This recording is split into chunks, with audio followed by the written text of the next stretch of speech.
ఏదే దేశంలో అది బండవాళషాహీ రాష్ట్రం కావచ్చును, సమాజవాదీ రాష్ట్రం కావచ్చును, డెవలపింగ్ కంట్రీస్ కావచ్చును, ప్రపంచంలో కార్మికుల శక్తి చాలా అవసరం ఉంటుంది.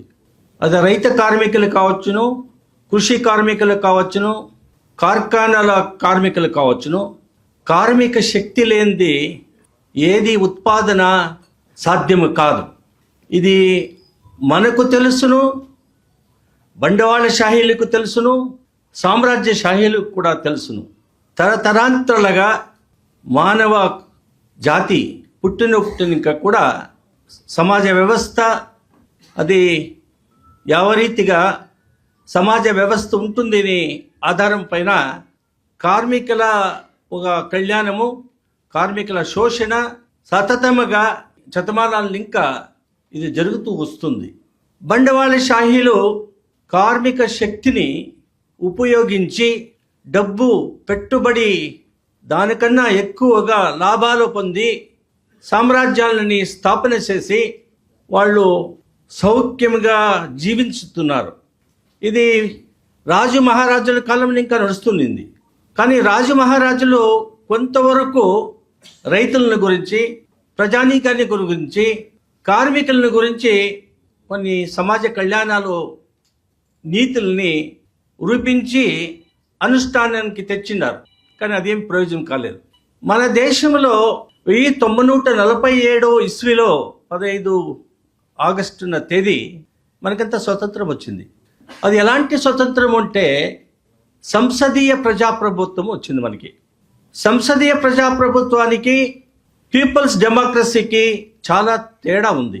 పీపుల్స్ డెమోక్రసీలో ఫస్ట్ 1917 ఇస్వీలో జార్స్ ఆడళితాన్ని విరోధించి కార్మికుల నాయకత్వాన్ని వహించేట్ల లెనిన్ గారు మార్క్స్వాద సిద్ధాంతం పైన పీపుల్స్ డెమోక్రసీ తెచ్చినారు.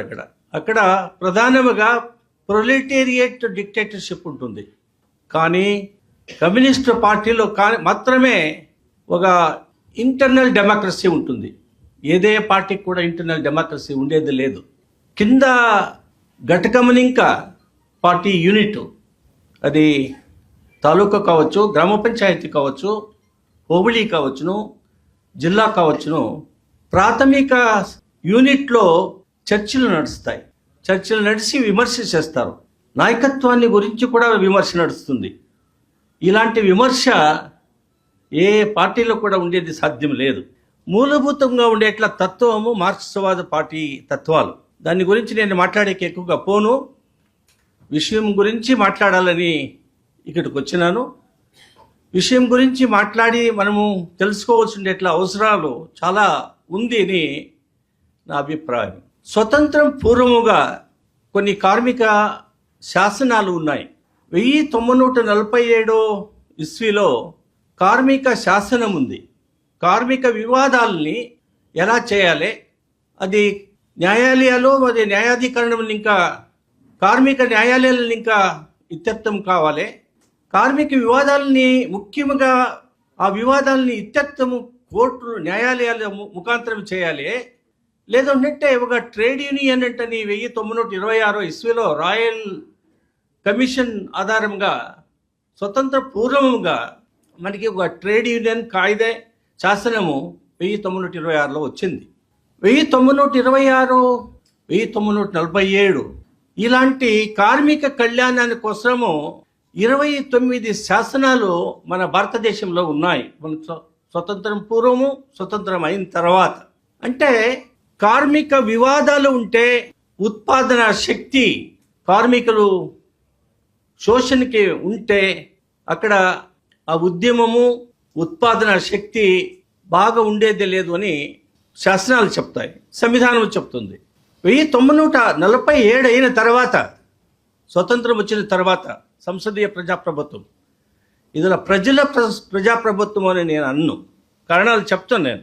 ప్రజల ప్రజాప్రభుత్వములో ఆర్థిక స్వాతంత్ర్యము, రాజకీయ స్వాతంత్ర్యము, సామాజిక స్వాతంత్రం ఉంటుంది. కానీ ఈ ప్రజల స్వాతంత్రములో అది గుర్తించారు. ఎందుకంటే మార్క్స్ సిద్ధాంతము 18వ శతమానంలో ప్రపంచానికే అవసరమైండేట్లా రాజకీయ సిద్ధాంతాన్ని నిరూపించాడు కార్ల్ మార్క్స్. కార్ల్ మార్క్స్ జీవితాన్ని మీరు చదివినట్లయితే, తెలుసుకున్నట్లయితే మనకంతా చాలా బాధ వేస్తుంది. కానీ ప్రపంచంలో ప్రప్రథమగా క్రాంతి అయ్యి కార్మికుల నాయకత్వంలో యుఎస్ఎస్ఆర్ స్థాపన అయిన తర్వాత ప్రపంచంలోనే ప్రఖ్యాతి పొంది కార్మికుల నాయకత్వంలో లెనిన్, స్టాలిన్ వీళ్ళందరూ కూడా ఒక పెద్ద సాధనని చేసినారు. వాళ్ళు కార్మికుల కళ్యాణాన్ని కూడా చాలా బాగా చూసుకున్నారు. అంటే బండవాళశాహిలు ఎప్పుడూ కూడా దీన్ని విరోధిస్తూ వస్తున్నారు. 1986 ఇస్వీలో పతనమైంది యుఎస్ఎస్ఆర్. పతనమైపోయి ఎలా ఉంది అనేది విషయానికి నేను పోను.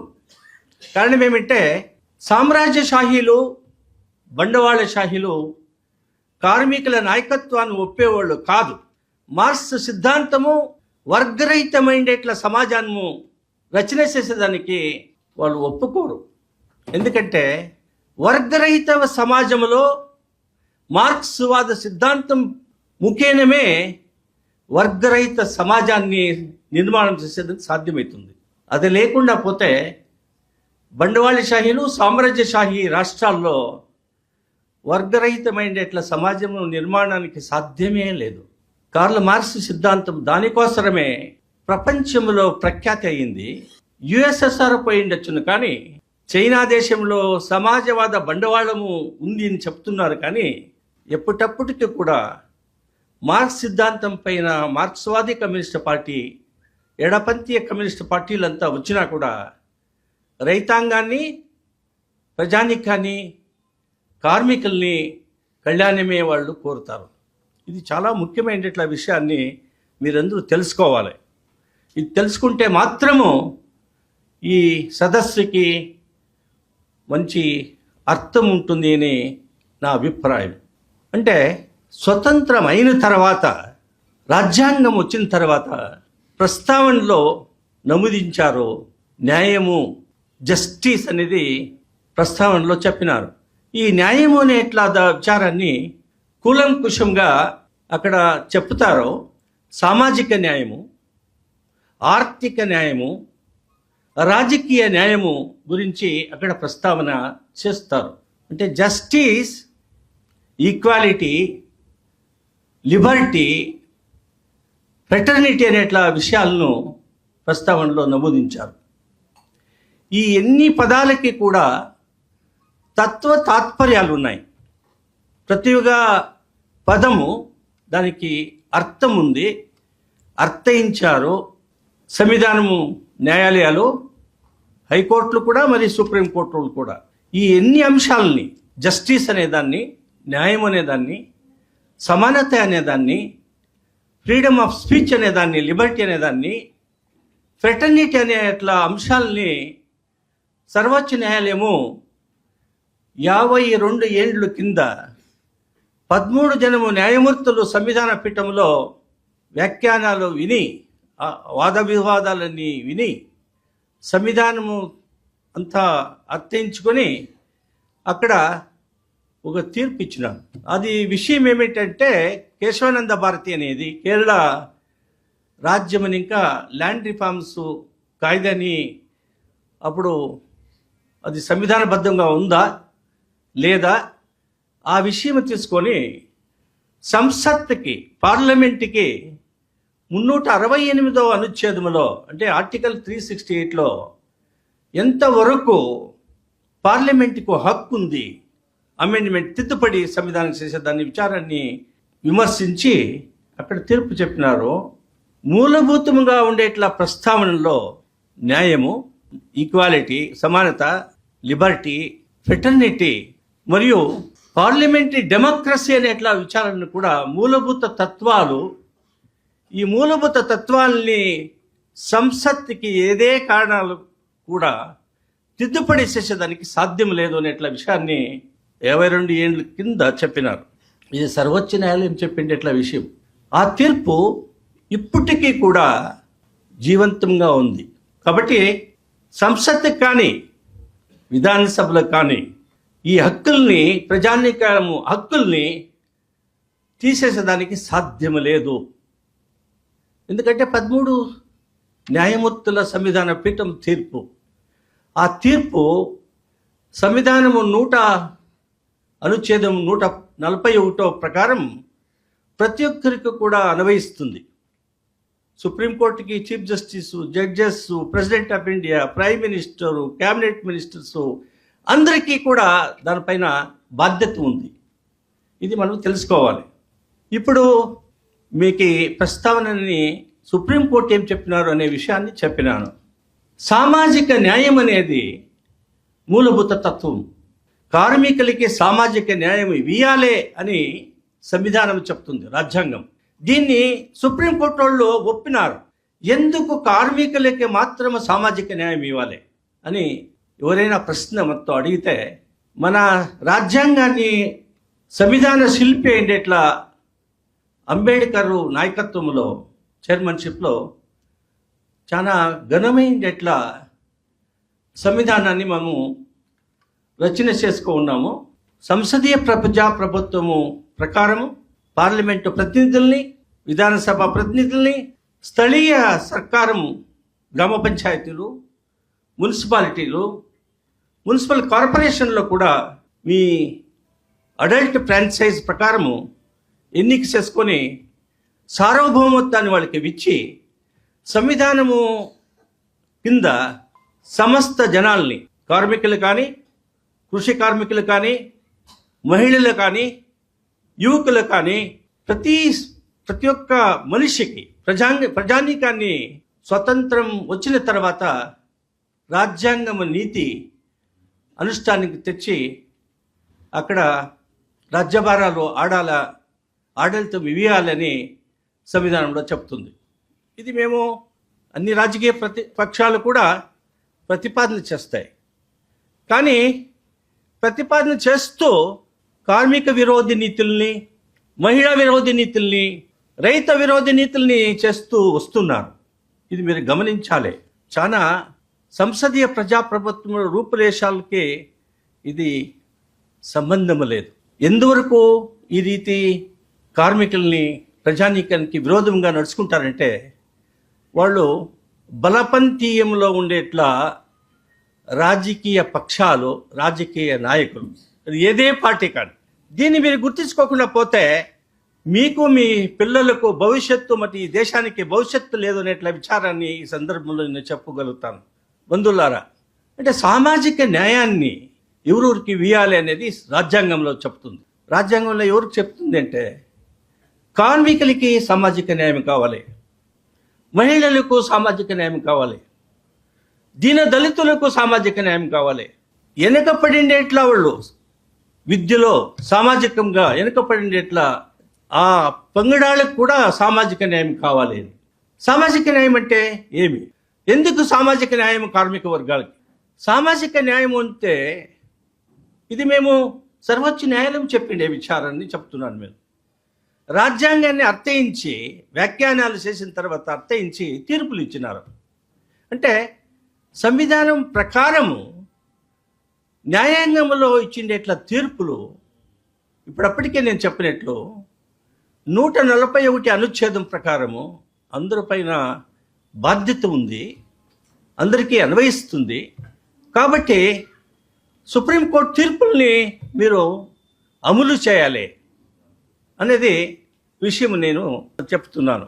సామాజిక న్యాయం ఎందుకు కావాలంటే, వాళ్ళు బలహీన వర్గము, కృషి కార్మికులు బలహీన వర్గము, కార్మికులు బలహీన వర్గము, the weaker section of the society, మహిళలు బలహీన వర్గము. దానికోసమే social justice to the women. That is because male dominated society, in a oligarchic society, feudal society, capitalist society, these are all the characteristic features of the systems. కానీ మార్క్స్వాద సిద్ధాంతం పైన ప్రజానీకము, ప్రజాప్రభుత్వంలో అది ఉండదు. దానికి కాబట్టే ప్రపంచ ఆద్యమంతా ప్రతి ఒక్క రాష్ట్రములో ప్రతి ఒక్క మనిషి కూడా సమాజ కళ్యాణం కావాలంటే మార్క్స్ సిద్ధాంతాన్ని అమలు చేస్తే కానీ అది సాధ్యం లేదు అనేట్ల విచారాన్ని మీకు చెప్తున్నాను. కాబట్టి సంవిధానంలో జస్టిస్, సామాజిక న్యాయము బలహీన వర్గాలకి ఇవ్వాలి, వాళ్ళతో రక్షణ చేయాలి అంటని సుప్రీంకోర్టులు చెప్పింది. అది సంవిధానాన్ని అర్థించుకొని దీన్ని ఇప్పుడు 11 ఏండ్లు ఇంకా మనతో రాజ్యభారం ఆడుతుండేట్లా భారతదేశ సర్కారము ఏమి చేస్తుంది, ఎలా చేస్తున్నారు? నెహ్రూ ప్రధానమంత్రిగా ఉన్నప్పుడు కార్మికుల పరము ట్రేడ్ యూనియన్ కాయిదా రష్యా దేశంలో క్రాంతి అయింది, దాన్ని ప్రేరేపితడు అయ్యి ఇక్కడ పబ్లిక్ సెక్టర్ అండర్టేకింగ్స్ని తెచ్చినాడు. సార్వజనికమైన ఇట్లా వలయాలు, ఉత్పాదన శక్తి చేసేట్ల ఒక ఫ్యాక్టరీలని తెచ్చినాడు. అప్పుడేనే HAL, HMT, BHEL, engineering industry, అన్ని ఇండస్ట్రీస్, ఆటోమొబైల్ ఇండస్ట్రీ ఇవన్నీ తెచ్చినాడు ఆయన. తర్వాత 64లో చనిపోయినాడు.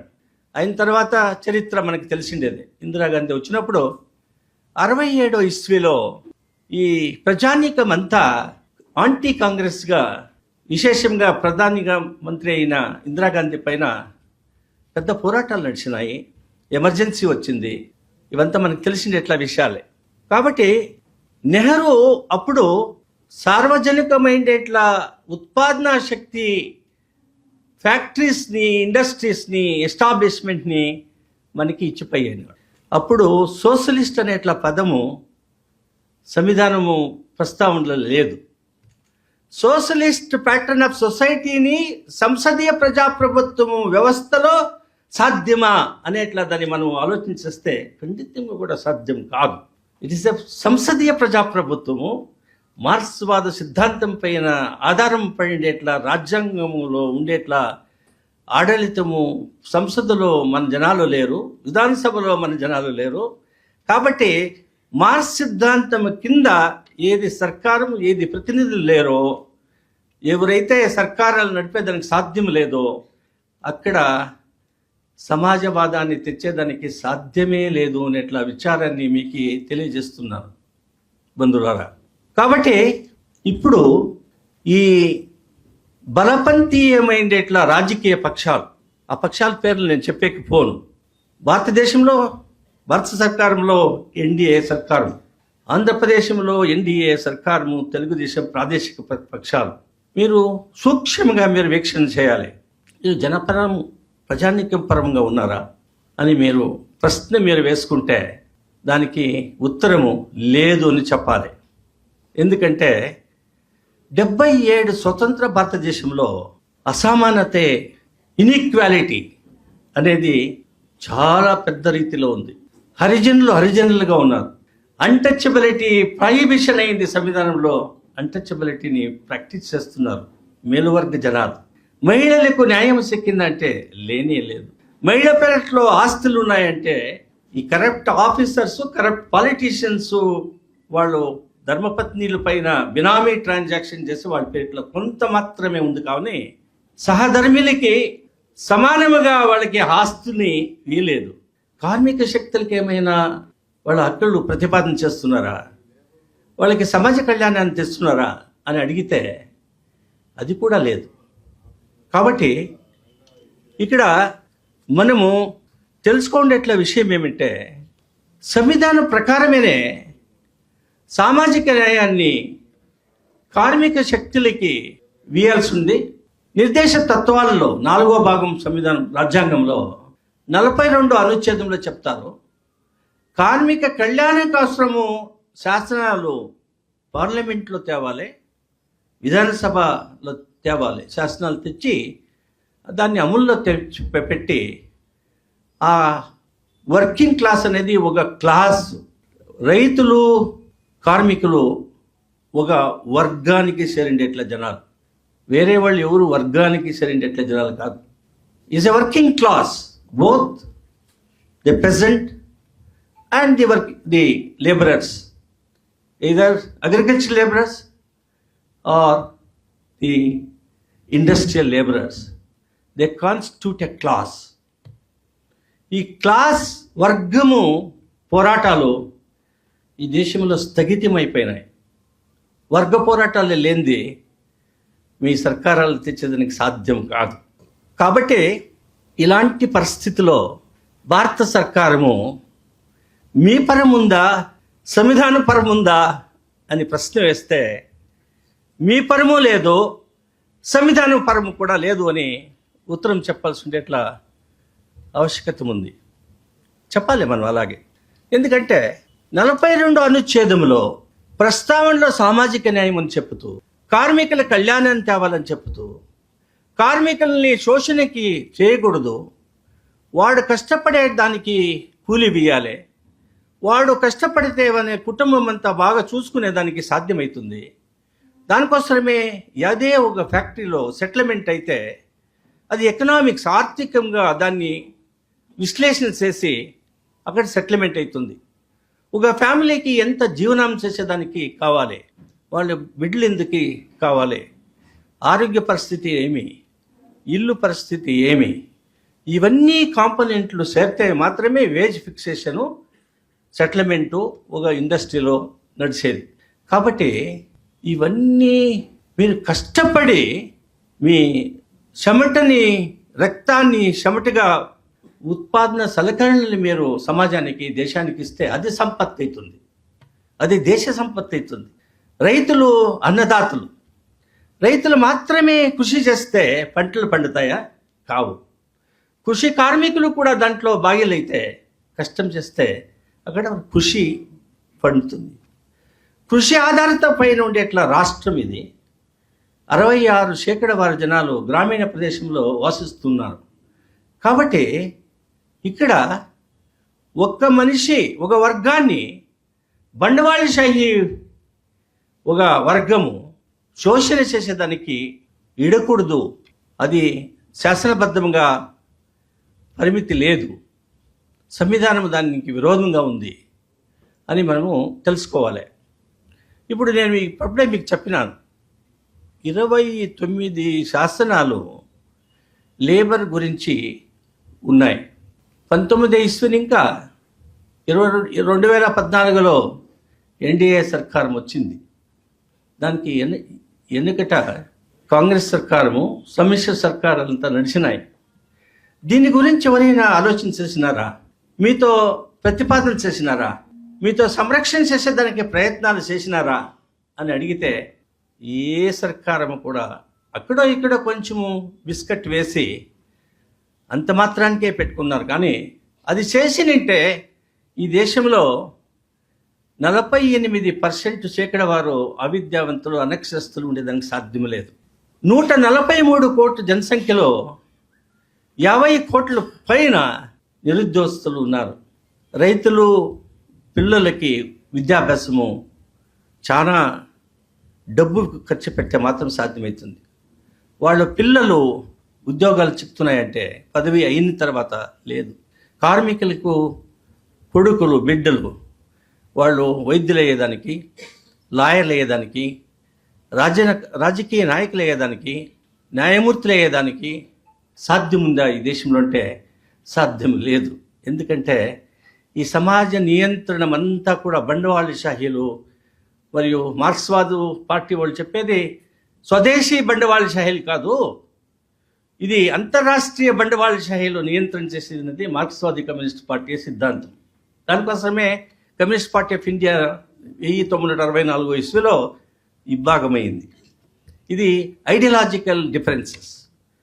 సో మన సర్కారాలు ఎక్కడ నడుస్తున్నాయి? మన ప్రైమ్ మినిస్టర్ నడుపుతాడా? ఆంధ్రప్రదేశ్లో చీఫ్ మినిస్టర్ నడుపుతాడా? వాళ్ళు నడిపేది కాదు. ఎలాగే దీనికి టీవీకి మొబైల్ ఆన్ చేస్తారో అలాగే ఎలాంటి శాసనాలు కావాలి, ఎలాంటి వ్యవస్థ ఉండాలి అనేదాన్ని బండవాళశాహీలు, రాష్ట్రీయ మరియు అంతర్రాష్ట్రీయ బండవాళశాహీలు అమెరికాని ఇంకా నడుస్తుంటాయి. దీన్ని మీరు అర్థం చేసుకోకుండా పోతే ఇలాంటి 4 లేబర్ కోడ్లు కాదు, ఇంకా 100 ఏళ్ల కాలము మీరు ఇలాగే ఉంటారు. కాబట్టి ఈ సదస్సు చాలా ముఖ్యమైనట్ల దాన్ని మీరు అర్థం చేసుకోవాలి. అది నేను అనుకుంటుని ఆంధ్రప్రదేశ్ సిఐటి వాళ్ళు ఒక పెద్ద సదస్సు ఉంటుందేమో ప్రతి ఒక్క జిల్లాని ఇంకా ఇక్కడ నాయకులు వస్తారేమో, ఇది చాలా ముఖ్యమైనది అనుకొని నేను ఈ సభకి నేను వస్తాను అని చెప్పినాను. ఇక్కడ చూస్తే అలాంటిది ఏం కనపడుస్తలేదు నాకు. అంటే లెఫ్ట్ వీక్ అయిందండి. వీక్ అయిండే దాన్ని ఇంకా పోరాటాలు లేవు. పోరాటాలు లేని దాన్ని కాబట్టి సర్కారు మీతో ఉదాసీనంగా చూస్తుంది. ఇది సమస్య. ఇది నగ్న సత్యాలు ఇవి. ఇప్పుడు సంఘటన చేసేది అంత సులభం కాదు, చాలా కష్టం ఉంది. రైతు సంఘటనలు వీళ్ళు మన సోమనాథేశ్వర గారు ఇడీ రాష్ట్రమంతా పర్యటన చేస్తారు, భూ స్వాధీనాల గురించి అపోజ్ చేస్తారు, రాష్ట్రం సర్కారాన్ని విరోధం చేస్తారు. కానీ దానికి వెనక ఒక శక్తి, రైతు శక్తి, కార్మికుల శక్తి, రైతులకి కార్మికులు ఒగ్గట్టు కావాలి అనేట్లా మనోభావనల్ని మనము పెంచుకోలేదు. అది దానికోసము రిమోట్ కంట్రోల్, ఇంకా అంతర్రాష్ట్రీయ బండవాళశాహీలు, రాష్ట్రం బండవాళశాహీలు ఈ బంగారం ఆడిస్తున్నారు మీతందరినీ. అదే మాదిరిగా తీర్పులు కూడా న్యాయాంగంలో వస్తున్నాయి. ఇది నగ్న సత్యము. కాబట్టి ఎప్పుడైతే మీరు సంఘటన జోరుగా చేస్తారో, ఎప్పుడైతే మీ స్లోగను అసెంబ్లీకి, పార్లమెంట్కి, ఈ బండవాళశాహీ భవనాలకి పోతాయో అప్పటి వరకు ఇలాగేనే మీతో శోషణ చేస్తూనే ఉంటారు. కాబట్టి దీన్ని అర్థం చేసుకొని సిఐ2 కానీ, ఏఐ2సి కానీ, ఐఎన్టీసీ కూడా ఇది ఒక సంఘం ఉంది. ఐఎన్టీసీలో కూడా పెద్ద, దేశంలోనే పెద్ద కార్మిక సంఘటన ఉన్నింది. ఎందుకంటే నాకు తెలుసు, నేను వకీలుగా ఉన్నప్పుడు జాయింట్ యాక్షన్ కమిటీలో నేను కూడా ఒక సదస్యుడు. ఇవన్నీ నడుస్తున్నాయి. ఇప్పుడు చాలా నిర్వీయత వచ్చింది, జనాలకి ఉమ్మస్సు లేదు. అయింది, ఎన్నికలు వస్తాయి, ఎన్నికల డబ్బు ఇస్తారు, డబ్బుతో మీ మతాన్ని చలాయిస్తారు. మీ ప్రతినిధులు ఎవరు విధానసభలో కానీ సంసత్లో కానీ మీతో మాట్లాడేట్లా వ్యక్తులే లేరు.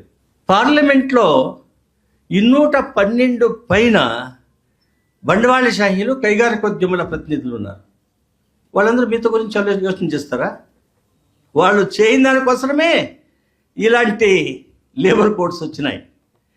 కాబట్టి ఎప్పటి వరకు మీరు మీ ప్రతినిధుల్ని ఎన్నిక చేయకుండా పోతారో అందువరకు ఈ రీతి శోషణ నడుస్తుంది అని ఎట్లా విచారని ఇక్కడ నేను చెప్తున్నాను. సుప్రీంకోర్టు తీర్పులు విరోధము, సంవిధానము విరోధంగా ఒక జవాబుదారీయుతమైనట్లా సర్కారాలు ఇలాంటి కోడ్లు తెస్తారంటే వాళ్ళు చేసేదానికి యావదానికి కూడా వ్యతిరేక్తం లేదు అనేట్లా మనోభావంలో ఇలాంటి శాసనాలు సంసదీయ ప్రజాప్రభుత్వ వ్యవస్థలో నడుస్తుంటాయి. కాబట్టి ఇది నాకు ఒక ప్రిలూడ్ టాక్ అని, ప్రస్తావన భాషణమని నేను చెప్తున్నాను. ఇప్పుడు 4 కోడ్లు ఉన్నాయి. ద కోడ్ ఆఫ్ వేజెస్ అని 2019లో ఉంది. ఇది వేజెస్ స్వతంత్ర పూర్వము సంవిధానంకి వచ్చే మొదలు మినిమం వేజెస్ యాక్ట్ 1948లో ఉన్నింది, 1964లో ఉన్నింది. దానికి మొదలు ఏమేమి ఉన్నింది అనేదాన్ని మీకు ఇక్కడ ముందర చెప్తాను. ఈ wages code, wage and redefining, ఈ వేజ్ని రీడిఫైన్ చేసినారు. ఇప్పుడు అంటే కార్మికుల పరము రీడిఫైన్ చేసినారా అని ప్రశ్నిస్తే కార్మికులకి మంచిదే దానికోసం రీడిఫైన్ చేయలేదు. Code and wages 2019, industrial relations code, job సెక్యూరిటీకి అటాక్ అయినారు. మరియు కార్మికుల హక్కుల్ని లే ఆఫ్, రిట్రెంచ్మెంటు, క్లోజరు, దీనికంతా మీకు జాబ్ సెక్యూరిటీ రక్షణ ఉన్నింది ఇండస్ట్రియల్ డిస్ప్యూట్స్ కాయిదాలో. Chapter 5 and 5A and 5B ఉన్నింది. ఇప్పుడు దీన్ని కంప్లీటు ఇంకా ఈ కాయిదాలు తెచ్చేటప్పుడు కార్మికుల కళ్యాణం కోసం తెస్తే ఇండస్ట్రియల్ డిస్ప్యూట్స్ కాయిదా కన్నా ఎక్కువగా మీకు హక్కుల్ని ఇవ్వాల్సింది. కానీ హక్కులు మీరు ఉండేదాన్ని హక్కుల్ని తీసేస్తూ ఉన్నారు. ఇది చాలా విషాదకరమైన విషయం. కాబట్టి మీరందరూ కూడా ఈరోజు ఆ కాయిదాలు భారత సర్కారం తెచ్చింది, అమల్లోకి 5 ఏళ్ళు అయిన తర్వాత వచ్చినాయి. ఏం చేసేది? దీనికి పోరాటాలు అవసరం లేదు, మా పైన దీంట్లో అమల్లో తెస్తారు, ఒప్పుకోవాలి అని అంటే ఈ మాదిరిగా ఇంకొక శతమానము మీరు శోషణలో మీ బిడ్డలు మీరు అందరూ కూడా దాంట్లో మీకు నష్టమవుతుంది. కాబట్టి ఇక్కడ లే ఆఫ్ క్లోజరు రిటెన్స్మెంట్ దాన్ని చేయాలంటే ఈ ఇండస్ట్రియల్ డిస్ప్యూట్స్ కార్మిక కాయిదా శాసనాల్లో 5A 5B చాప్టర్లో 100 జనము 200 జనము ఉండేట్లా ఒక ఫ్యాక్టరీలో మాదిరి చేయాలనే దాన్ని మీకు రక్షణ ఉంది. ఆ రక్షణ తీసేసినారు. క్లోజర్ చేయాలంటే సర్కారం అప్రోప్రియేట్ గవర్నమెంట్ అది రాష్ట్ర సర్కారంలో ఉండేట్లా ఇండస్ట్రీ కానీ భారతదేశంలో సర్కారము అధీనంలో ఉండేట్ల ఇండస్ట్రీ కానీ అప్రోప్రియేట్ గవర్నమెంట్ వాళ్ళు మీకు అనుమతి తీయాలి. క్లోజర్ చేస్తూ ఉన్నాము, క్లోజర్ చేసేట వాళ్ళు వీళ్ళంతా రిట్రెంచ్మెంట్ చేయాల్సి వస్తుంది. కాబట్టి వీళ్ళకి రక్షణ ఇవ్వాలి. వీళ్ళు క్లోజర్ చేసేదానికి సకారణమైనట్ల కారణాలు ఉన్నాయా, లే ఆఫ్ చేసేదానికి సకారణమైనట్ల కారణాలు ఉన్నాయా, అనే రిట్రెంచ్మెంట్ చేసేదానికి కారణాలు ఉన్నాయా లేదా అనేట్ల దాన్ని చెప్పాల్సి ఉన్నింది. ఇప్పుడు ఎంత అంటే 100 జనములు ఇంకా 300 జనం ఉండే వాళ్ళకి మాత్రమే, ఆ కైగారికలు మాత్రమే లే ఆఫ్ కానీ రిట్రెంచ్మెంట్ కానీ క్లోజర్ కానీ పర్మిషను అప్రోప్రియేట్ గవర్నమెంట్ ఇంకా తీసుకోవాలి అనేట్ల విచారాన్ని ఇప్పుడు తెచ్చినారు. మీరు ఆలోచన చేయండి. సంవిధానములో కార్మిక కళ్యాణము సమాజవాదాన్ని మేము ప్రతిపాదన చేయాలి, సామాజిక న్యాయము దుర్బల వర్గమైనట్ల కార్మికులకి వీయాలి అని చెప్పినప్పుడు ఎక్కువగా 77 సంవత్సరాల స్వతంత్ర భారతదేశంలో ఇంకా ఎక్కువగా హక్కుల్ని వీయాలి, కానీ ఉండేట్ల హక్కుల్ని తీసేస్తున్నారంటే ఇది కార్మిక విరోధి నీతి బండవాళశాహి అంతర్రాష్ట్రీయ బండవాళశాహి చేస్తుండేది. ఈ సర్కారము కార్మికుల పరము జనపరం ఉండేట్ల సర్కారం కాదు. ఇది ఉద్యములు ఎవరైతే ఈ దేశంలో ఉన్నారో, ఎవరైతే పెద్ద పెద్ద ఉద్యమాలని తీసుకొని ఇప్పుడు మీరు చూస్తున్నారు, విమానాలన్నీ ఇండిగో కంపెనీ వాడు ఆపరేట్ చేయనేలేదు. లక్షాంతర జనాలు ఇడీ దేశం అంతా అంతరాష్ట్రీయానికి పోయేవాళ్ళు, ఒక రాష్ట్రం నుంచి ఇంకో రాష్ట్రానికి పోయేవాళ్ళని ప్రయాణం చేసేదానికి సాధ్యం లేదు. ఎందుకు? ఎయిర్లైన్స్ ఎయిర్ ఇండియా వాళ్ళు భారత సర్కార్ అధీనంలో నడుపుతూ ఉండేట్లా ఒక పబ్లిక్ సెక్టర్ అండర్టేకింగ్. ఆ పబ్లిక్ సెక్టర్ అండర్టేకింగ్ని ఏం చేసిరి, ఖాసగీయం చేసేసిరి. ఇప్పుడు 2 విమాన మాలికత్వంలో ఉండేట్లది దేశంలో.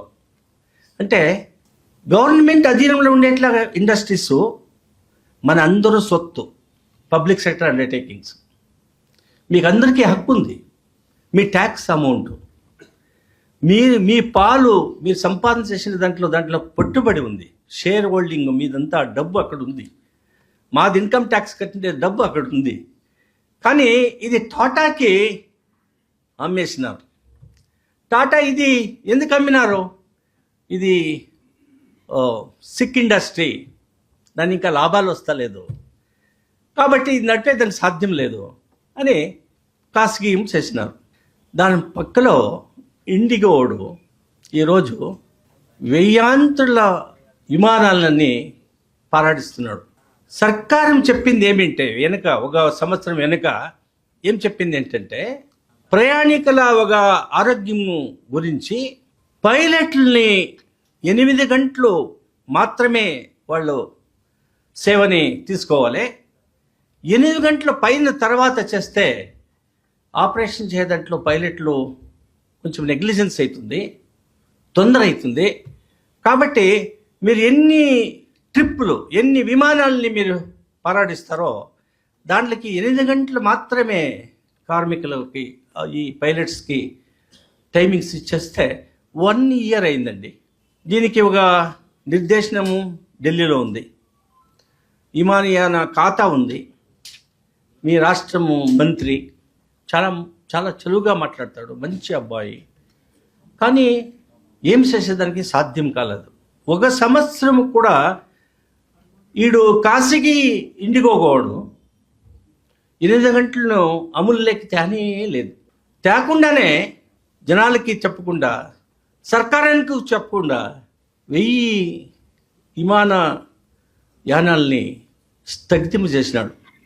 అంటే ఎందుకు ఈ విషయం చెప్తున్నానంటే, కార్మికులకి మంచి సౌకర్యం చేసేట్లా సర్కారం చేసేకపోయినప్పుడు కూడా ఖాసగీయ జనాలు బండవాళశాహిలు దాన్ని ఇవిడరు. ఎందుకు ఇవిడరంటే, మీరు వీక్ అయినారు, కార్మిక శక్తి వీక్ అయింది.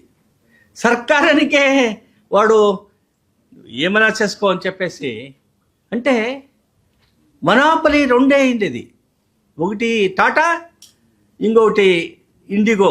వేరే ఆపరేటర్స్ అంతా వీళ్ళ మధ్యలో ఎవరు చేసే సాధ్యమే లేదు. కాబట్టి ఏకస్వామ్యత్వము ఎక్కడుంటుందో అది ఈ రీతి కార్మిక విరోధి నీతిని తెస్తుంటారు. కాబట్టి ఈ ఇండస్ట్రియల్ రిలేషన్స్ కోడ్లో ఒక అంశం ఏమంటే రిటెన్చ్మెంటు, లే ఆఫ్, క్లోజర్కి 100 జనం ఉండేదాన్ని 300 జనం చేసినారు. అంటే 299. మీకంతా తెలుసు ఎలాగే ఈ మాలికులంతా ఉద్యోగం చేసే ఉద్యమాలు అందరూ కూడా ఎలా చేస్తారని. ఇన్కమ్ ట్యాక్స్ సరిగ్గా కట్టేది లేదు, సిస్టర్ కన్సర్న్స్లో చెప్తారు. 300 జనం ఉంటే 299 జనం చూపిస్తారు. అప్పుడు ఈ కోడ్ అమలు చేసేదానికి సాధ్యం లేదు. ఇలాంటి దానికి ప్రోత్సహించేది మన అధికారులు ఉన్నారు కదా, లంచ రుషవత్తుల్లో మునిగిపోయినారు. వాడు డబ్బిస్తాడు, మీరు డబ్బిచ్చేలా, మీకు దిగులు పడ్డాడు వాడు ఆ లంచ రుషవత్ తీసుకొని, అంతేనేమయ్యా 299 జనమా, ఓకే పర్వాలే, నీకు రిటెన్చ్మెంట్ మాలికుడు ఎట్లా కావాల్సిన చేసుకోవచ్చును, క్లోజర్ ఎట్లా కావాల్సిన చేసేయచ్చును. ఎవడు మీరు ట్రేడ్ యూనియన్ స్ట్రాంగ్గా ఉంటే అక్కడ నువ్వు మెంబర్ అవుతావా, నువ్వు మెంబర్ అయితే మీదంతా రిటెన్చ్మెంట్ చేస్తా.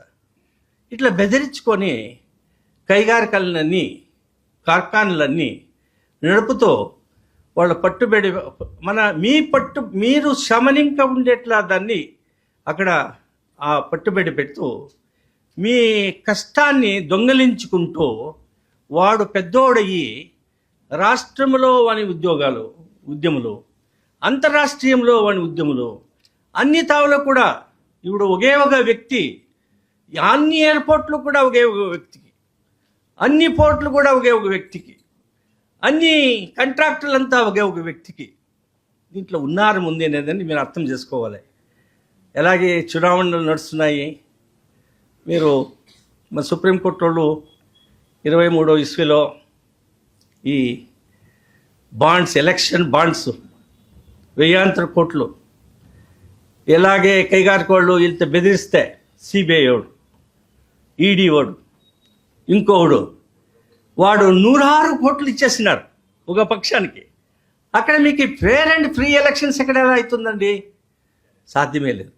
కాబట్టి ఇక్కడ ఉద్యోగం చేసేట్ల కార్మికుల శక్తి కోటాంతర జనమున్న వాళ్ళకి వెళ్ళలేదు. మరి ఉద్యమంలో నడిపించేట్ల బండవాళశాహీలకి వాళ్ళు ఈ సర్కారాలు నడుపుతారు, వాడు చెప్పినట్లు శాసనాలు చేస్తారు, వాడు చెప్పినట్లు అధికారులని నియామకం చేస్తారు. వాళ్లకు న్యాయము, మీకు న్యాయం లేదు, మీకు సామాజిక న్యాయమే లేదు అనే విచారాన్ని ఇక్కడ నేను చెప్పగలుగుతున్నాను. ఆమెట ఇక్కడ చూడండి, ఇంకోటి ఏమిటంటే ట్రేడ్ యూనియన్ కాయిదా 1090, ఈ ఇండస్ట్రియల్ రిలేషన్స్ కోడ్లో ట్రేడ్ యూనియన్ కాయిదా 1096 శాస్త్రాన్ని రిపీల్ చేసేసినాం ఇప్పుడు. ఎందుకంటే ఈ ఇండస్ట్రియల్ రిలేషన్స్ 29 శాసనాలు ఎందుకు కావాలా? 4 కోడ్లు చేసి దీన్ని అమల్లో అనుష్ఠానం చేస్తే చాలు అనేట్లా దీని గురించి చర్చలు నడలాదండి. సంసత్లో చర్చలు నడలాదు. ఎందుకంటే కార్మిక ప్రతినిధులు లేరు, రైతు ప్రతినిధులు లేరు, సంసదీయ ప్రజాప్రభుత్వము. చర్చలు లేకనే రైతుల 4 శాసనాలన్నీ ఎలా చేసినారు, దాన్ని ఎలా వాపస్ తీసుకున్నారనే దాన్ని ముఖ్యమైనట్ల విషయము. 3 సంవత్సరాలు సతతంగా 106 జనము సచ్చినా కూడా పోరాటము ఢిల్లీలో చేసినారు కదా. అలాంటి పోరాటాలు, కార్మిక శక్తి పోరాటాలు, స్ట్రైకులు, ప్రొటెస్టులు, ధరణిలు మొదటి కాలంలో నడుస్తుంది. ఇప్పుడు నడిచేదానికి శక్తే లేదు. కాబట్టి రైతుల గెలుపు 2019లో ఎందుకు అయిందంటే వాళ్ళకి అర్థమైంది, రైతుల గురించి శాసనాలు ఏమైనా తెస్తే ఈ 2019 ఎన్నికల్లో ఎన్డీఏ సోల్పోతుంది అనేట్లా ఒక రిపోర్ట్ వాళ్ళకి వచ్చింది. కాబట్టి ప్రబలముగా ఆ పక్క పంజాబ్, హర్యానా, ఉత్తరప్రదేశ్ కొంత జనము ఇక్కడినిగా పోయిన వాళ్ళు పోరాటం చేసి దాన్ని గెలిపించారు. ఇప్పుడు ఎందుకు ఆ ప్రశ్న నేను మీకు చెప్తున్నానంటే 29 కార్మిక శాసనాలన్నీ తీసేసి 4 కోడ్లు తెచ్చి మీ హక్కులన్నీ వాపస్ తీసుకునేస్తున్నారు కదా. ఇప్పుడు దానికి మీరు ఇంట్లో కూకో ఉంటే మీరు ఇలాగే ఉండాలి, మీతో వాళ్ళు ఇలాగేనే శోషణ చేసుకుంటారు, మీరు మీ బిడ్డలు ఇలాగేనే ఈ దేశంలో ఉండాల్సి వస్తుంది అనే విచారాన్ని నేను ఒక నివృత్త న్యాయమూర్తి ఇదే గోపాల్ గౌడు న్యాయమూర్తి అయ్యి పోరాటం చేయమని చెప్తున్నాడే అని మీకంతా ఆశ్చర్యం కావచ్చును. చెప్పాలి కదండి. స్వతంత్రంలో పోరాటం చేయకుండా పోయినట్టే గాంధీ, రాజేంద్ర ప్రసాద్, వల్లభాయ్ పటేల్, గోఖలే, సుభాష్ చంద్ర బోసు, కార్మిక నాయకులు, యువకులు, మహిళలు వీళ్ళందరూ సరైన దానికోసం తానే 250 ఏళ్ళు ఆ బ్రిటిష్ వాడు మనతంతా ఆడలే కదా. అప్పుడు వాళ్ళని ఆ లండన్కి పంపించేసి మా స్వతంత్రం వచ్చింది, దాంట్లో బలిదానాలు ఎన్ని అయినాయి, త్యాగాలు ఎన్ని అయినాయి. లేదు అంటే బ్రిటిష్ వాళ్ళే మనతో ఆలుతుండేవాళ్ళు కదా.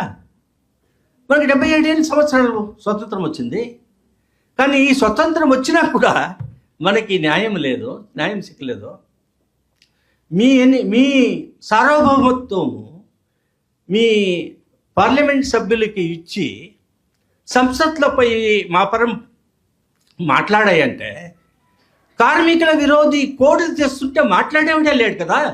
వాళ్ళతో ఏం చేయాలి? మీరు ముందర వచ్చేట్లా ఎలక్షన్లో వాళ్ళందరినీ సోల్పించాలి. సోల్పించేసి ఇంకోనికి ఇచ్చేది కాదు. ఎన్డీఏ సోల్తే ఇంకోటి వస్తాడు. కానీ మీరు ప్రబలముగా సంఘటన శక్తిని పెంచుకోవాలి, మీ ప్రతినిధుల్ని ఎన్నిక చేసుకోవాలి, మీ సార్వభౌమత్వాన్ని వాళ్ళకి ఇవ్వాలి, మీకోసము పాటుపడేట్లా నాయకులు కావాలి ఈ దేశంలో అనేట్ల విషయాన్ని ఈ సందర్భంలో చెప్తున్నాను.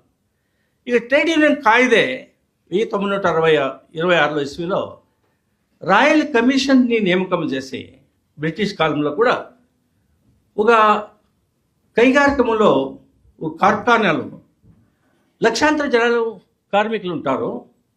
అక్కడ కార్మికులు ఉండేట్లా అప్పుడప్పుడు అందరినీ మాట్లాడే కయ్యేలా వివాదాలు ఉంటాయి, సమస్యలు ఉంటాయి. కాబట్టి ఒక కలెక్టివ్ బార్గెనింగ్ ఏజెంట్ కావాలి. అదెవరు? Trade union act, trade union సంఘము. ఆ ట్రేడ్ యూనియన్ సంఘం ముఖాంతరమే కార్మికుల గురించి అన్ని విషయాల గురించి, సమస్యల గురించి మరియు ఒప్పందాలు చేసుకునే దానికోసము కలెక్టివ్ బార్గెనింగ్ ఏజెంట్ అని అక్కడ 1926లో అక్కడ గుర్తించారు. ప్రజాప్రభుత్వం వచ్చిన తర్వాత కూడా 1926 సంవిధానంగా వెనక ఉన్నట్లే ట్రేడ్ యూనియన్ కాయిదని సంరక్షణ చేసినారు. అది చేసినా కూడా ఇప్పుడు నీ ట్రేడ్ యూనియన్ని ఎలాంటి మీరు క్యాన్సిల్ చేసేదానికి కూడా చేస్తే ఏదో ఒక క్షుల్లకము కారణాలు. మీరు 10 రూపాయలు ఇంకా 15 రూపాయలు మెంబర్షిప్ జాస్తి చేసినామని తిద్దుపడి మీ బయలాకి తెస్తే దాన్ని మీరు ఆ రిజిస్టర్ ఆఫ్ ట్రేడ్ యూనియన్స్కి చెప్పలేదు అంటే రాష్ట్ర సర్కారంలో ఉండేట్లా లేబర్ కమిషనర్ కానీ భారత సర్కారంలో ఉండేట్లా అసిస్టెంట్ లేబర్ కమిషనర్ కానీ మీరు తెలియచేయకుండా పోతే మీ ట్రేడ్ యూనియన్ రిజిస్ట్రేషన్ రద్దు అవుతుంది. ట్రేడ్ యూనియన్ను కంపల్సరీగా రిజిస్ట్రేషన్ చేయాలి. Collective bargaining agent is very very important in industrial production, industrial growth అని మనం చెప్తూ తీర్పులు మేము చేస్తూ 1962 ఇంకా సుప్రీంకోర్టులో చెప్పింటే కలెక్టివ్ బార్గెనింగ్ ఏజెంట్ ఎందుకు కావాలంటే, ఇండస్ట్రీలో శాంతి కావాలంటే, ఘనమైండెట్లా ఆరోగ్యకరమైనట్లా ట్రేడ్ యూనియన్ కావాలి. అక్కడ 22వ సెక్షన్ 1926 కాయిదాలో, ట్రేడ్ యూనియన్ కాయిదాలో, అదర్ దెన్ అంటే ఎంప్లాయీ కాకుండా ఉండేట్లా వేరే వాళ్ళు ఇక్కడ ట్రేడ్ యూనియన్ ప్రెసిడెంట్ కావచ్చు. ఇవన్నీ ఇప్పుడు మట్టుకు చేస్తున్నారు. ఇది మీరు అర్థం చేసుకోవాలి. మీరు ట్రేడ్ యూనియన్కే ఉపద్రవం వచ్చినప్పుడు కార్మిక సంరక్షణ ఎక్కడైతుందండి? కాబట్టి మీరు అర్థం చేసుకోవాలి. ఇప్పుడు మీ సంఘాలు పోతాయి, మీ శక్తిని చాలా క్యాల్కులేటివ్గా ట్రేడ్ యూనియన్ కాగితం తీసేసి ఇండస్ట్రియల్ రిలేషన్స్ కోడ్లో ఇది పెట్టినారు. ఆమెట ఈ కాయిదాలంతా అమలులోకి తెస్తే మీకు ఉండేట్లా హక్కులు పోతూ పాముకి కోడలు తీసేసినట్లు అయిపోతుంది. నిర్వీతము మీకు వస్తే ఆరాంగా వాళ్ళు ఇండస్ట్రీస్ నడుచుకొని పోవచ్చు అనేట్ల ఉద్దేశంతో ఇది చేసినారు. ఇంకొకటి కోడ్ అండ్ సోషల్ సెక్యూరిటీ 2020లో అది ఏమేంటంటే, దీన్ని శాసనాలు తెస్తూ మీకు ఏమి హక్కులు ఉన్నాయో శాసనాల్లో దాన్నంతా ఎక్స్క్లూడ్ చేసేదానికోసం ఈ శాసనం తెచ్చినారు. ఆమెట ఈ హక్కులన్నీ కూడా డైల్యూట్ చేసేట్లా దానికి, మీ హక్కులంతా డైల్యూట్ చేసేదానికి, మరియు ఈ బిల్డింగ్ సెస్ అని చెప్తుంటారు కదా, ఆ కుటుంబానికి పిల్లలకి ఆ సెస్ ఇవ్వాలి, కట్టాలి, దాన్ని స్లోగా ఇచ్చేదానికి, పతనం చేసేదానికి తెచ్చినారు. మరియు మెటర్నిటీ బెనిఫిట్స్, మెటర్నిటీ కాయిదా ఉంది. అంటే సహోదరియలు కార్ఖానాలో పనిచేస్తే వాళ్ళకి మెటర్నిటీ లీవ్ ఇవ్వాలి, డెలివరీ అయినప్పుడు ఇన్నాళ్ళు. ఈ మెటర్నిటీ యాక్ట్ వచ్చిన తర్వాత మన భారతదేశంలో ఇది చరిత్ర. మహిళలని హెచ్చుగా ఉద్యోగానికి తీసుకుంటలేదు. అంటే మెటర్నిటీ యాక్ట్ ఇస్తే నాకు లాస్ అవుతుంది, లీవ్ ఇవ్వాలి, బెనిఫిట్ ఇవ్వాలి, ఇవన్నీ వాళ్ళ పని చేయకుండా కూడా వాళ్ళకి సంబళాలు ఇవ్వాలి. ఇది మెటర్నిటీ యాక్ట్ ప్రొటెక్షన్ చేసింది ఏంటని కాయిదా తెస్తే మెటర్నిటీ యాక్ట్ని, ఈ మెటర్నిటీ యాక్ట్ని కూడా ఇప్పుడు చాలా డైల్యూట్ చేసేసినారు. దాన్ని చెప్తాను ఎలా అంటది. ఆ తర్వాత ఇంకోటేమి, dilution and the mandate of to provide creatures. మన పిల్లలు అమ్మ పని చేస్తుంటే పిల్లలు పుడతారు. పిల్లలు పుట్టకుండా పోతే సమాజం వృద్ధి అయ్యేదండి. పిల్లలు పుట్టేది ఎవరు? మన మహిళలకు, మన సహోదరులకి, మన అక్క చెల్లెలకి. ఇంట్లో ఆయన ఉద్యోగానికి పోతాడు, ఆమె పని చేస్తుంటుంది, బిడ్డని ఎక్కడ ఇచ్చిపెట్టేది? బిడ్డని మంచి సావుకారులు అయితే ఎక్కడో ఒకరిని మెయిడ్ సర్వెంట్ తీసుకుంటారు, 30,000 40,000 ఇస్తారు, ఆమెట వాళ్ళు చూసుకోమని చెప్తారు. కానీ వాళ్ళకి వచ్చేది 30,000 సంబళం అయితే ఇంకో మెయిడ్ సర్వెంట్ని ఎక్కడ తీసుకున్నదయ్యా? కాబట్టి ఫ్యాక్టరీకి బిడ్డలతో తీసుకొని పోవాలి, బిడ్డలతో తీసుకొని పోయి ఆమెకి టైంకి పాలు వేయాలి. అప్పుడు అక్కడ పని చేస్తూ లంచ్ అవర్లోనూ 5 నిమిషాలు ఫ్రీ చేసుకోను అక్కడ పోయి ఆ బిడ్డని సాకేదానికోసము క్రీచర్స్ అని పెట్టాలి. ఆ క్రీచర్స్ ఫ్యాక్టరీలో పెట్టాలి. అక్కడ ఇప్పుడు ఈ క్రీచర్స్ది కూడా బదలావణ వస్తుంది. ఆ మహిళ బిడ్డని సాకేదానికి కొంచెము కష్టకరమైనట్లది కాయిదాలు తెచ్చినారు. ఇది కానూనికి, సంవిధానానికి విరోధంగా ఉంది. ఆమెట ఈ కాయిదాలన్నీ కూడా ఇండస్ట్రియల్ డిస్ప్యూట్స్ యాక్ట్ కానీ, మినిమం వేజెస్ కానీ, ట్రేడ్ యూనియన్ యాక్ట్ కానీ, దీన్ని విరోధిస్తే కార్మిక ఇలాఖలు అధికారులకి ఆ ఎంప్లాయర్ మాలికుల పైన పెనాల్టీ వేసేదాన్ని కూడా సడిలం చేసేసినారు ఇప్పుడు. ఇది కోడ్ ఆన్ సోషల్ సెక్యూరిటీ. ఆమెట occupational society safety health working condition code 2020లో, దీంట్లో సేఫ్టీ మెజర్స్ అన్నీ తీసిపారేసినారు. ఈ కోడ్లో సేఫ్టీ మెజర్స్ తీసేస్తే వాళ్ళు ఎలాగ పనిచేసేది? ఇది ఒక అంశం. దాని బదులు కొత్త రకమైన బాండెడ్ లేబర్ని, కాంట్రాక్ట్ లేబర్కి 18 ఉంటే లైసెన్స్ తీసుకోవాలని ఉంది. ఇప్పుడు 18 కాదు, దాన్ని 50 జనం చేసినారు. అంటే ఎంత జనం కావాల్సిన కూడా లైసెన్స్ లేకనే నువ్వు కాంట్రాక్ట్ లేబర్ అని తీసుకొని ఏండ్లు పర్యంతరము చేసుకొని పోవచ్చును అని ఎట్లా ఒక క్లియరెన్సు ఈ కాయిదాలో ఇచ్చినారు. ఆమెట ఈ బాండెడ్ లేబర్ అనేది స్వతంత్ర భారతదేశంలో ఉండకూడదు అనే దానికోసం శాసనాలు దండిగా రాష్ట్ర సర్కారాలని తెచ్చినాయి. వెనక కాలము రైతులు ఇండ్లో వాళ్ళు జీతానికి ఉన్నోళ్ళు, వాళ్ళకి మరి 2 పూట్లు 3 పూట్లు అన్నం పెడితే మన ఇంట్లో వాడు మన కొడుకు మున్మడు అందరూ పనిచేస్తున్నాడు. ఇది బాండెడ్ లేబర్ని విముక్తి చేయాలి అని శాసనాలు వచ్చినాయి.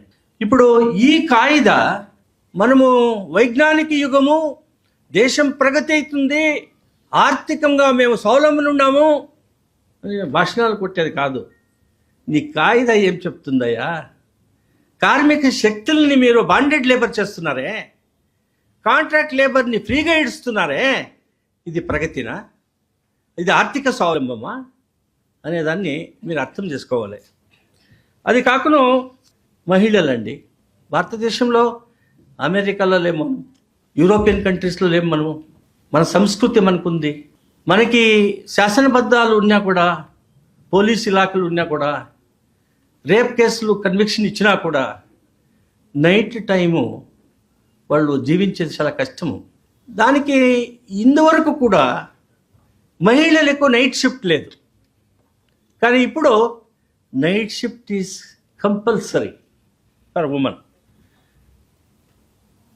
నువ్వు చెప్పమ్మా అందరికీ, నీ భాషణంలో చెప్పి జన్మ వెనుకున్నారు. పాపం వాళ్ళంతా ముందు రావాల్సింది, మన మహిళల సహోదరులు వెనక లేటుగా వచ్చినారు, వెనుకున్నారు. మీకు నైట్ షిఫ్ట్లో పని చేయాలి మీరు. ఇది శాసనం, ఇప్పుడు భారత సర్కారం శాసనం ఇది. కాబట్టి దీని పరిణామం ఏమి అనే దాన్ని మీరు అర్థించుకోవాలి. ఇలాగే ఉండాలి. మీకు నైట్ మీరు పోయి మీ బిడ్డల్ని తీసుకొని పోయి పని చేస్తారా? ఇది సాధ్యమా? ఇలాంటిది ప్రగతిపరమైన ఎట్లా సర్కారం చేసేట్లేదా? సంవిధానబద్ధంగా ఉండేట్లేదా? సంవిధానం ఉండే రాజ్యాంగంలో ఉండేట్లా హక్కుల్ని తీసుకునేదా మీరు? సర్కారము శాసనాలు తెచ్చు ఎవరి కోసం తెచ్చినారు? ఇది బండవాళిషాహి కైగారికోద్యముల కోసం తెచ్చినారు. కార్మికుల కోసం ఉండేట్లా సర్కారాలు ఇవి కావు అనే దాన్ని మీరు అర్థం చేసుకోవాలనే విషయాన్ని నేను చాలా జవాబుదారితంగా మీకు చెప్తున్నాను. బంధువులారా, ఇంకోటి ఏమంటే ఇంపాక్ట్ అండ్ మైగ్రెంట్ వర్కర్స్, ఈ safety health working conditions code 2020 migrant వర్కర్స్కి కూడా హక్కులు ఉన్నాయి. యాక్ట్ ఉంది, శాసనం ఉంది. దాన్ని ఇప్పుడు మీరేం చేసినారు? అది తీసేసి దాన్ని మీరు చూసినారు కదా, కరోనా వచ్చినప్పుడు 1000 కిలోమీటర్లని ఎండనక వాననక భోజనాలు లేకుండా వాళ్ళు బిడ్డల్ని, వాళ్ళు అన్ని పాత్రలు బెడ్లు తలపైన పెట్టుకొని నడిచింది. బస్సులు లేవు, రైళ్ళు లేవు. ఈ నడపలో వాళ్ళ ఊరికి చేరేదానికి 1000 జనాలు చచ్చిపోయినారు. అదొకటే కాదు, ఆ రైల్వే స్టేషన్లో కూడా బిడ్డలతో కన్నారు. ఇది వాస్తవ విషయం, నగ్న సత్యము. ఇలాంటి మైగ్రెంట్ వర్కర్స్ బీహార్ వాళ్ళు మన బెంగళూరులో పనిచేస్తారు, తమిళనాడు వాళ్ళు బెంగళూరులో పనిచేస్తారు, ఒరిస్సా వాళ్ళు బ్రిక్ ఇండస్ట్రీలో పనిచేస్తారు. అంటే పని అక్కడ లేకుండా పోతే భారతదేశంలో ఎక్కడ పని సిక్తుందో అది ఎదుర్కొని పోయి జీవించేది. వాళ్ళు దొంగతనం చేయరు. దొంగలు ఉన్నారు, అది వేరే. ఈ దొంగలు ఉన్నారు కదా, మన సంపత్తుని దోచుకునేట్ల దొంగలకును వాళ్ళకు చాలా వ్యత్యాసాలు. ఈడు జీవించేదానికి దొంగతనం చేస్తాడు, ఈడు సంపాదన చేసుకునే దానికి దొంగతనం చేస్తాడు వీళ్ళు. This is most important. కాబట్టి మైగ్రెంట్ వర్కర్స్కి ఎలా అవుతుంది? ఆ తర్వాత ఈ సర్కారం అండి అవుట్ సోర్సింగ్ ప్రతి ఒక్కటి లక్షాంతర ఉద్యోగాలు ఖాళీగా ఉన్నాయి. ఎడ్యుకేషన్ డిపార్ట్మెంట్లో ఖాళీ, బ్యాంకులో ఖాళీ, అగ్రికల్చర్ డిపార్ట్మెంట్లో ఖాళీ, మీ విధానసభలో ఖాళీ, కోర్టులో ఖాళీ, అన్ని తవా ఖాళీ ఉన్నాయి. లక్షాంతర ఉద్యోగాలని మన నిరుద్యోగులకంతా ఉద్యోగం ఇవ్వచ్చు. కానీ సర్కారం కూడా అనుచ్ఛేదము 309 మరియు 9 అంటే అక్కడ రిక్రూట్మెంట్ కాయిదాలు చేస్తారు. దాని ఉన్నా కూడా ఈరోజు రిక్రూట్మెంట్ చేసేది లేదు. రిక్రూట్మెంట్ చేయకుండా పోతే ఏం చేయాలా? పని జరగాలి కదా. దానికి outsourcing, security outsourcing, lecturers, honorary lecturers outsourcing, professors ఖాళీ ఉద్యోగాలు ఉన్నాయి, ప్రొఫెసర్స్కి ప్రమోషన్ లేదు. అంటే అవుట్సోర్సింగ్ ఖాసగి ఎవరు చేస్తాడంటే అది సరిలేదు. కానీ ఇప్పుడు సర్కారాలే చేస్తున్నాయి అవుట్సోర్సింగ్. అంటే ఏమిటండి ఇది? ఈ అవుట్సోర్సింగ్ బిజినెస్ ఏమిటిది? కాంట్రాక్ట్ లేబర్ ఇదేమిటిది? బాండెడ్ లేబర్గా మీరు ట్రీట్ చేసేది ఇది సంసదీయ ప్రజాప్రభుత్వ రూపురేషాల? సంవిధానం చెప్తుందా? సంవిధానంలో 23 అనుచ్ఛేదంలో beggary is prohibited, bonded labour is prohibited. ఇవన్నీ సంవిధానంలో ప్రొహిబిటెడ్ అయినా కూడా మీరు ఎందుకు ఇలా చేస్తున్నారు అంటే మాతో అడిగేవాడు ఎవడు లేడు, సంఘటన శక్తి లేదు, కార్మిక శక్తి లేదు. ఇప్పుడు మేమేం చేసాం? మేమే రాజులు, మేమే చక్రవర్తులు, మేము చెప్పిందే కానూను, మేము ఎవరికి ఇస్తామో కాంట్రాక్ట్ వాడే మాకు దుడ్లు ఎలక్షన్కి ఇస్తాడు, మేము ఎలక్షన్కి కలుసుకొని వస్తున్నాము. రాజమహారాజులు, చక్రవర్తులు, వాడు వాళ్ళప్ప, వాడి మగుడు, వాడి మొమ్మగుడు ఎట్లయితా ఉన్నాం మున్మనుడు, అలాగే మేము ఉంటాము అని ఎట్లా ఒక నిర్ధారణకు వచ్చిన కోసమే ఈరోజు SIR, స్పెషల్ ఇంటెన్సివ్ రిజిస్ట్రేషన్, దాని గురించి చెప్తాను ఇంకా ఆ తర్వాత. అంటే outsourcing, monitoring, third audit and certification. అంటే ఈరోజు లేబర్ ఇన్స్పెక్టర్స్ ఎస్టాబ్లిష్మెంట్లో కార్మిక కాయిదాలను మినిమం వేజెస్ ఇస్తున్నారా, 8 అవర్స్ మీరు పని చేసుకుంటున్నారా, ఆమె లీవ్ ఇస్తున్నారా, లేదా ESI కంట్రిబ్యూషన్ పనిచేస్తున్నారా, లేదా ప్రావిడెంట్ భవిష్యత్తు అన్నం తీసుకుంటున్నారా లేదా అని చెక్ చేయడానికి లేబర్ డిపార్ట్మెంటు, ప్రావిడెంట్ కమిషనర్స్ వీళ్ళంతా ఉన్నోళ్ళు. ఇదేదండి, వాళ్ళు కాదు. ఇప్పుడు వేరేవాడు థర్డ్ పార్టీ పోయి వాడు ఇన్స్పెక్ట్ చేసుకుని పోవచ్చు, వన్ రిపోర్ట్ వీడు ఒప్పుకునేది. ఇది సేఫ్టీ, హెల్త్, వర్కింగ్ కండిషన్స్ అంతా ఈ మాదిరి అయింది. అంటే చూడండి, 1972 ఇస్వీలో ఈ వైఏ మామరెడ్డి అథారిటీ మినిమం వేజెస్ దీంట్లో సుప్రీంకోర్టు మినిమం వేజెస్ కాయిదాన్ని 1948 కాయిదని దాంట్లో ఉండేట్లా ప్రావిజన్స్ అంతా ఇంటర్ప్రెట్ చేసి వాళ్ళు ఇలాగే చెప్పినారు. దాన్ని ఇంగ్లీష్లో చెప్తాను, తిరిగి తెలుగులో మీకు ట్రాన్స్లేట్ చేస్తాను. And hour present constitution state is now expressly directed to end over secure to all workers whether agricultural, industrial or otherwise, not only bare physical subsistence, మనిషి జీవించడానికి శారీరకంగా ఉండేది కాదు, but a living wage. Living wage అంటే ఏమి? ఆ living wage ఇవ్వాలి. And conditions of work ensuring a decent standard of life. Decent standard of life అంటే ఏమి?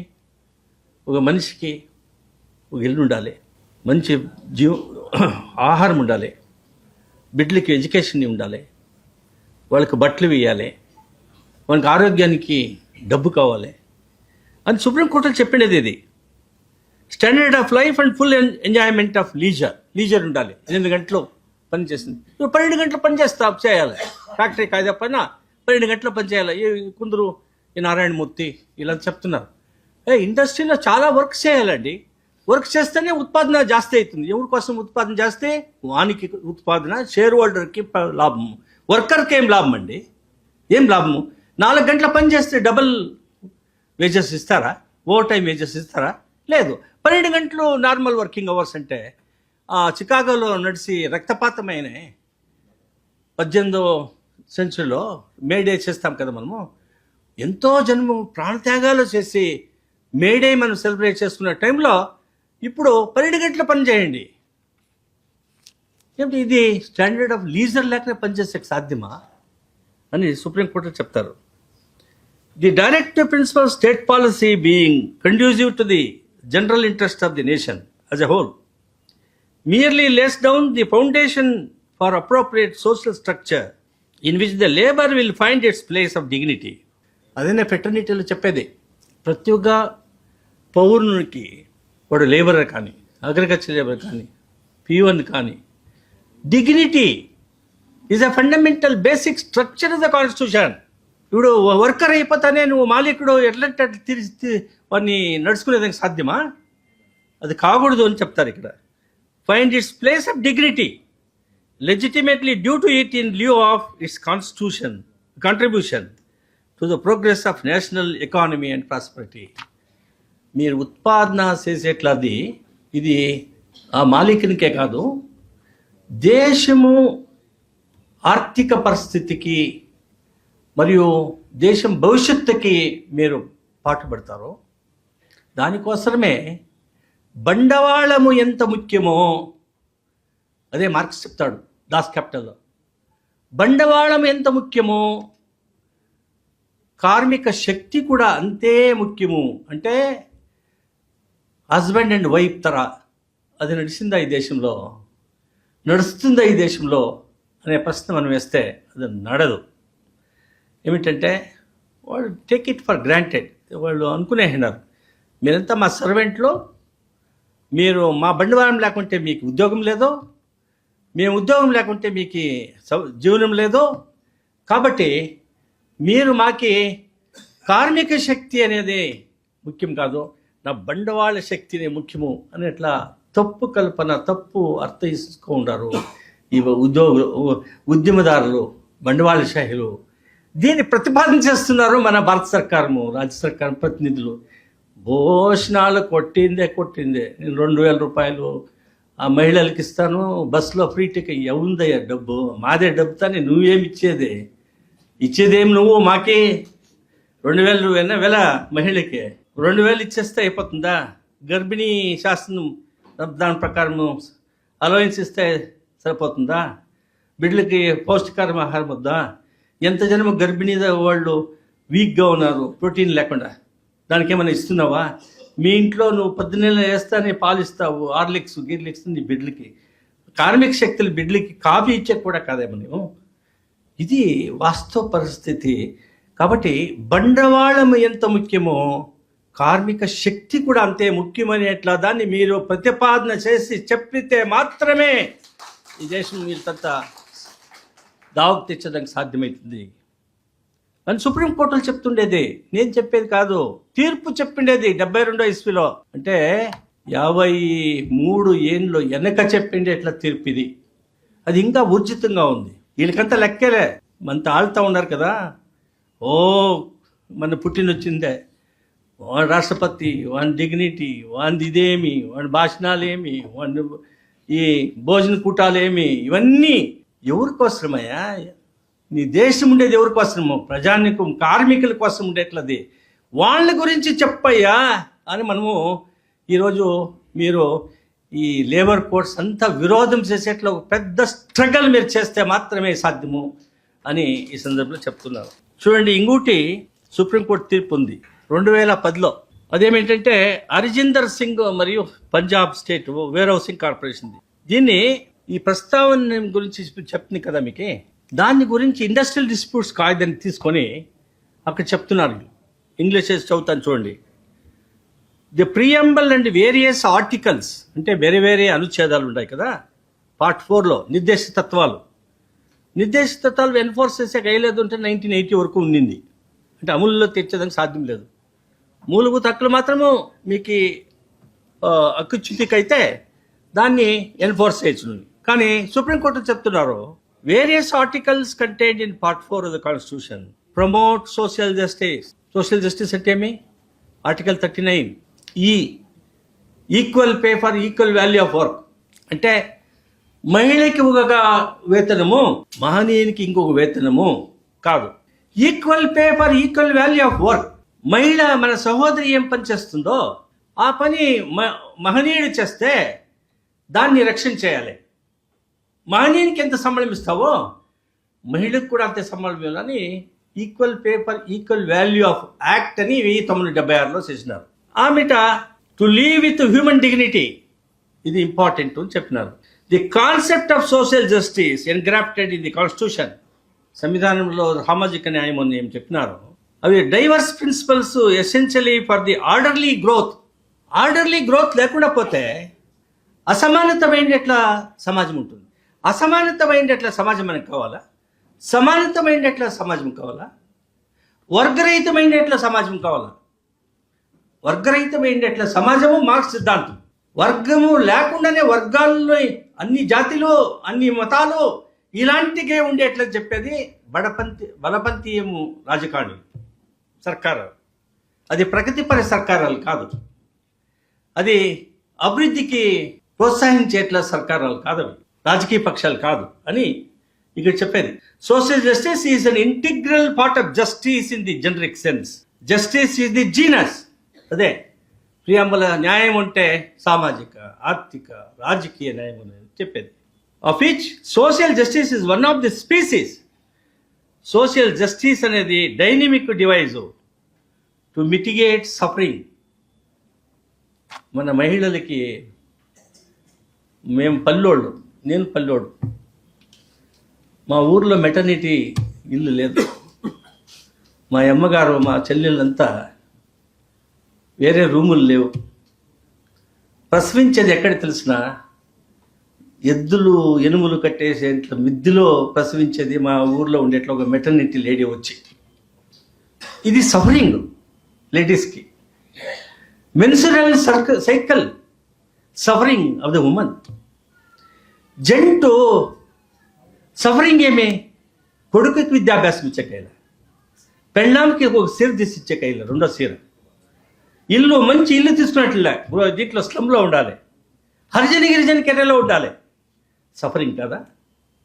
24 లక్షలు విద్యుత్ శక్తి ఛార్జీలు ఇచ్చే ఒక టైగర్ ఉద్యమి బాంబేలో ఉంటే ఒక 500 రూపాయలు విద్యుత్ శక్తి ఇట్లా ఒక ఇల్లు పడేదానికి సాధ్యం లేకుండా కార్మిక శక్తి 77 స్వతంత్ర భారతదేశంలో ఇంకా ఉంది అంటే ఇది ఎక్కడ ప్రగతినండి? నా 5వ స్థానంలో ఉంది. యావది ఎంత బూష్ మాటలు చెప్పాను నేను. ఈ బూష్ మాటలతో ఇంకో ఉండేదా? మనము ఇంకో ఉండకూడదు. ఇంకా మీరు సంఘటనను జోరుగా చేయాలనేదని విషయాన్ని చెప్తున్నారు. In a developing society like ours, మంది పెరుగుతూ ఉండేట్ల సమాజము which is full of unbridgeable and over widening gaps of inequality. ఎంత అసమానత! అసమానత ఎందుకు? ఆర్థిక స్వతంత్రం లేదు. ఆర్థిక స్వతంత్రం ఎందుకు లేదు? ఉద్యోగాలు లేవు. ఉద్యోగాలు ఎలాంటి ఉద్యోగాలు కావాలా? అలాంటి ఉద్యోగాలు మనకు లేవు. డొమెస్టిక్ సర్వెంట్, ఆమెకి పొద్దున్నే 5:30 గంటలకు వస్తాయి, సాయంకాలం 4 గంటల వరకు ఆ మహిళ దూడుస్తూ ఉంటుంది కదా. ఎంత సంబళం సంపాదిస్తుంది? 20,000 సంపాదించవచ్చునా ఒక పట్టణంలో? 20,000 ఎందుకు? ఎక్కడైతుంది? ఒక సీర తీసుకునేకైతుందా? జాకెట్ బట్ట తీసుకునేకైతుందా? బిస్లరీ వాటర్ తీసుకునేకైతుందా? పాలు తీసుకునేకైతుందా? పౌష్టిక ఆహారము బిడ్డలకి ఇచ్చేదానికి సాధ్యమవుతుందా? ఇది ఇన్ఈక్వాలిటీ. ఇన్ఈక్వాలిటీ ఎలా ఉంది? 24 లక్షలు విద్యుత్ శక్తి చేసేట్లో కైగారిక ఉద్యమం ఉంటే 10 రూపాయలు ఇన్కమ్ లేకుండా కూడా ప్రజ కార్మికుడు ఈ దేశంలో ఉన్నాడు కదయా. ఇది ఇన్ఈక్వాలిటీ సమాజం కదా. అసమానతమైనట్ల సమాజమా? ఈక్వాలిటీ లేకుండానే, ఈక్వాలిటీ రావాలంటే ఆర్థిక స్వతంత్రం కావాలి. అదే నేను చెప్పింది. కార్ల్ మార్క్స్, లెనిన్ చెప్పింది అదే. వీళ్ళందరూ కూడా రెవల్యూషనిస్టు, వీళ్ళంతా దేశ విరోధులు అని చెప్తావు కదా. అసమానత ఉండకూడదయ్యా. అందరికీ ఉద్యోగాలు ఇవ్వయ్యా. వాడు ఎంత దుడుస్తాడో దానికి కూలి ఇవ్వయ్యా అని అడిగేది, పోరాటం చేసింది తప్ప. వాడు దేశద్రోహిలా? దేశద్రోహిలు మీరు. ఎవరు మీరు? డబ్బిచ్చేసి ఈరోజు మీ దగ్గర ఏమీ బండవాళం లేదు, 5 ఏండ్లకి ఎంత రియల్ ఎస్టేటు, ఎన్ని కార్లు, మీ ధర్మపత్నిలకి వజ్రవైడూరాలని. ఎక్కడే వజ్రవైడూరాలు మనకి కార్మిక శక్తులకి? ఎక్కడుందయ్యా? చూసినారేమయ్యా అది వజ్రవైడూరాలు అనేది? ఎవరి శక్తిని ఇంకా ఇదంతా పోతా ఉంది. మీ శక్తి, మీ సంపాదన దోచన చేసిండేట్లా రాజకారణ్యంలో మట్టు భ్రష్టాధికారులు ఇంకా ఇది అవుతుంది. కాబట్టి in a developing society like ours which is full of unbridgeable, అది బ్రిడ్జ్ చేసేదానికి సాధ్యం లేదు. వ్యత్యాసాలు, అసమానత, ever widening gaps of inequality in status and opportunity. Law అనేది, శాసనము అనేది catalyst to reach the ladder of justice. Ladder of justice ఏమి? ది లా, శాసనము, సంవిధానం, హక్కులు. ఇది ఈ ఏణిపైన మెట్టులు ఉన్నట్లు ఆ మాదిరిగా సమాజ వ్యవస్థని నిర్మాణం చేయాలి అని సుప్రీంకోర్టు చెప్తున్నారు. The philosophy of welfare state, social justice is amply reflected in large number of judgments of the Supreme Court, various high courts, national and state industrial tribunals involving interpretation of provisions of the Industrial Disputes Act, Indian Factories Act, Payment of Wages Act, Minimum Wages Act,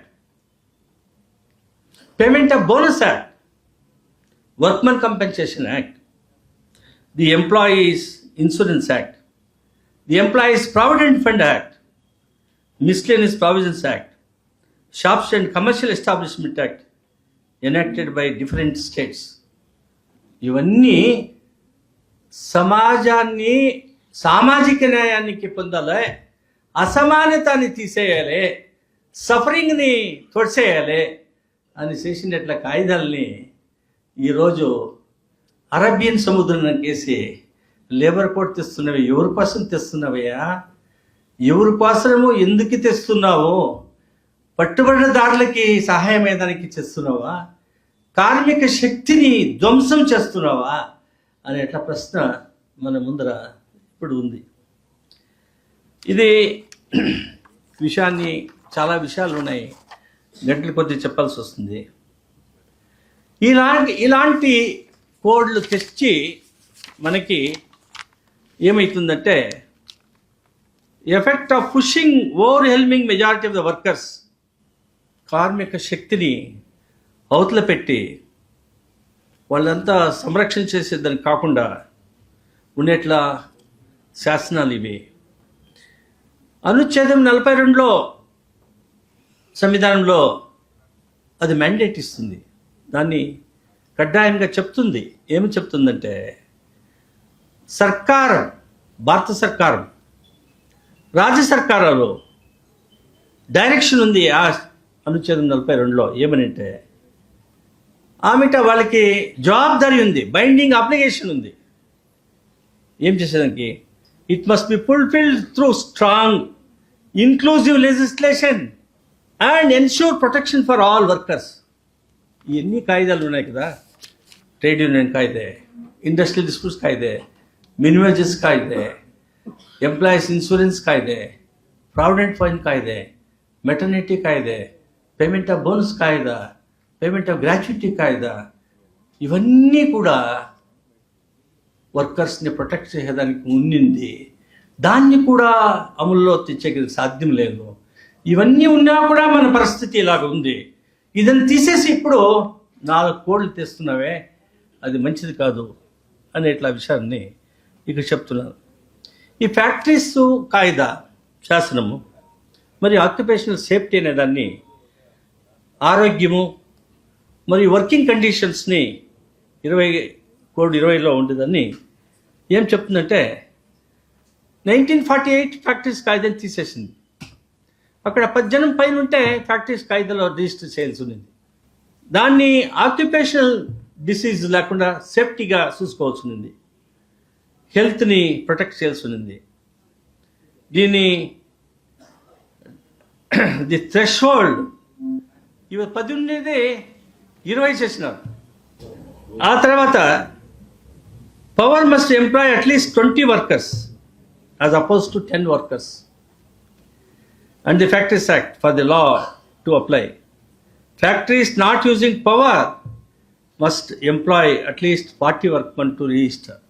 Amita, the single change wipes out legal protection for a massive section of the workforce. As per the annual survey industries 2017 and 18 ప్రకారము 47% registered factories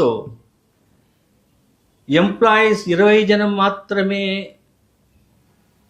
నియామకం చేసుకునే ఎట్లా ఫ్యాక్టరీలు ఉన్నాయి అంటే 47% 20 జనమే.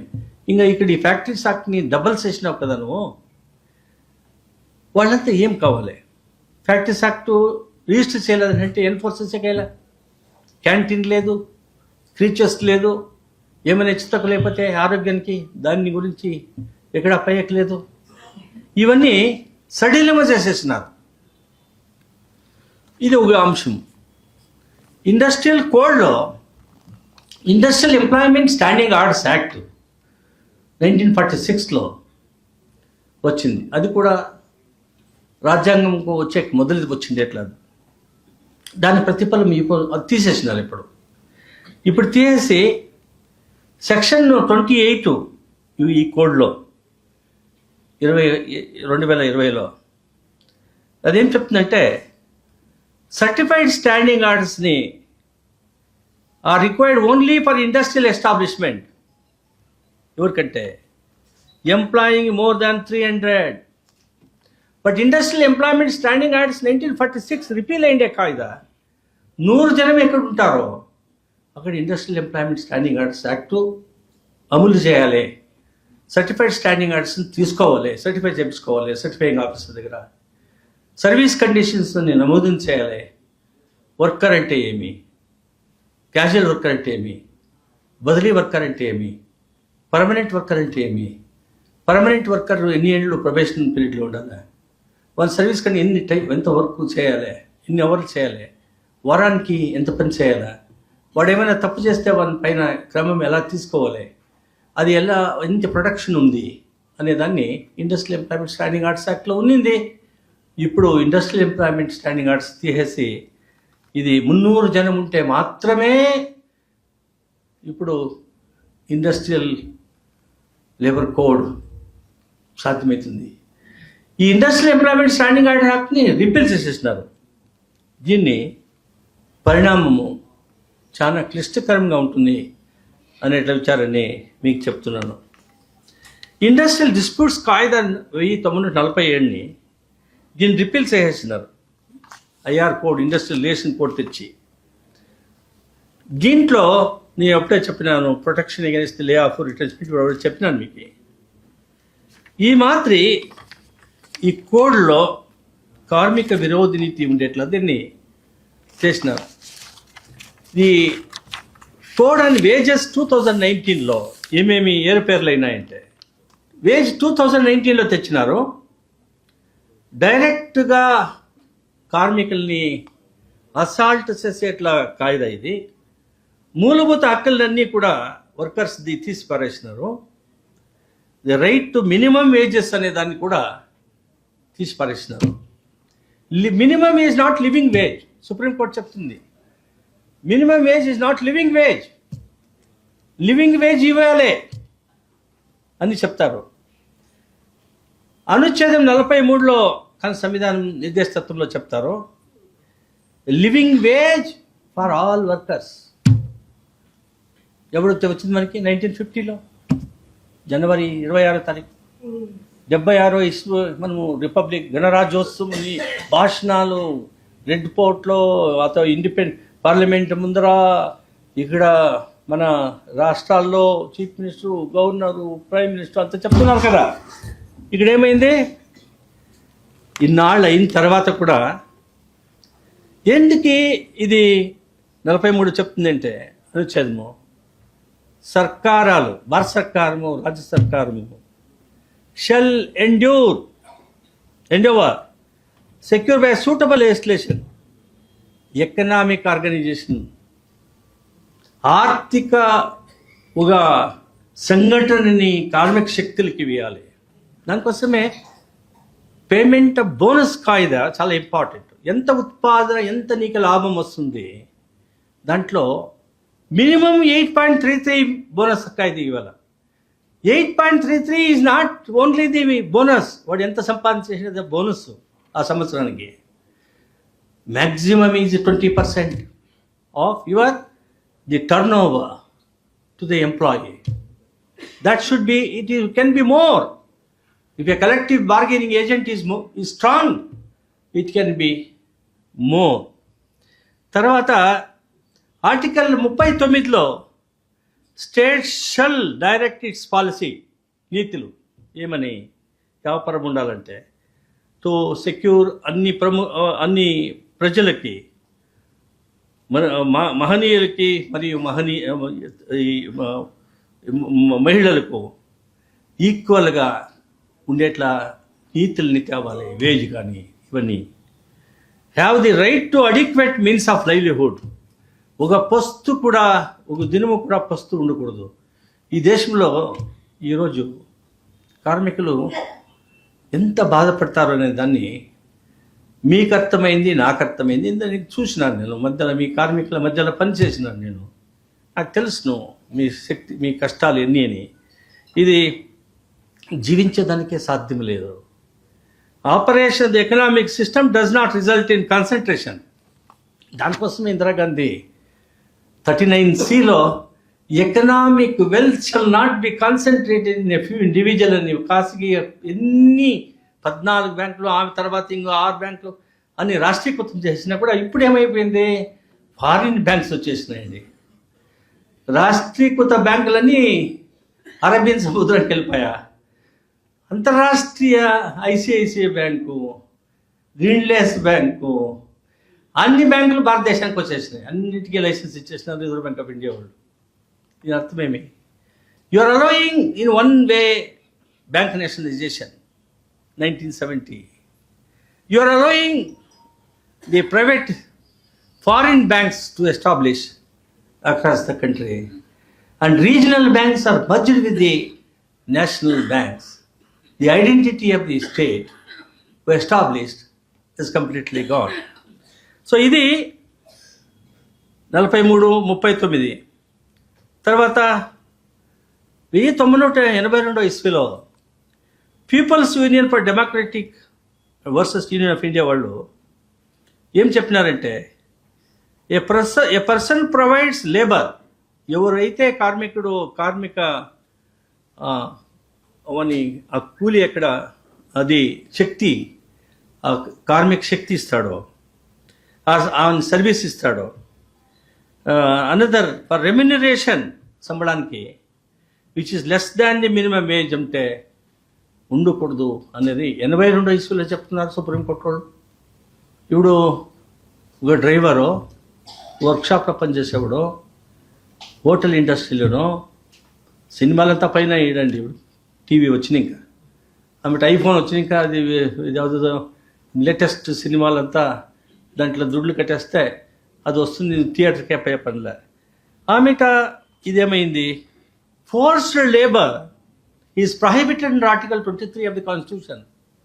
Forced labour ఇప్పుడు ఎలాంటి, నీకే చూడయా నేను ఇచ్చేది ఇంతే, నీకు 10,000 ఇస్తాను, 15,000 ఇస్తాను, నా దగ్గర డ్రైవర్గా ఉండు, మా ఇంట్లో పని చేయి, నీకు ఉద్యోగం లేదు కాబట్టి నేను నీకే 10,000 ఇస్తాను అంటే it is employee going seeking for employment because మనకి లైవ్లీహుడ్ చేసేదానికి సాధ్యం లేదు.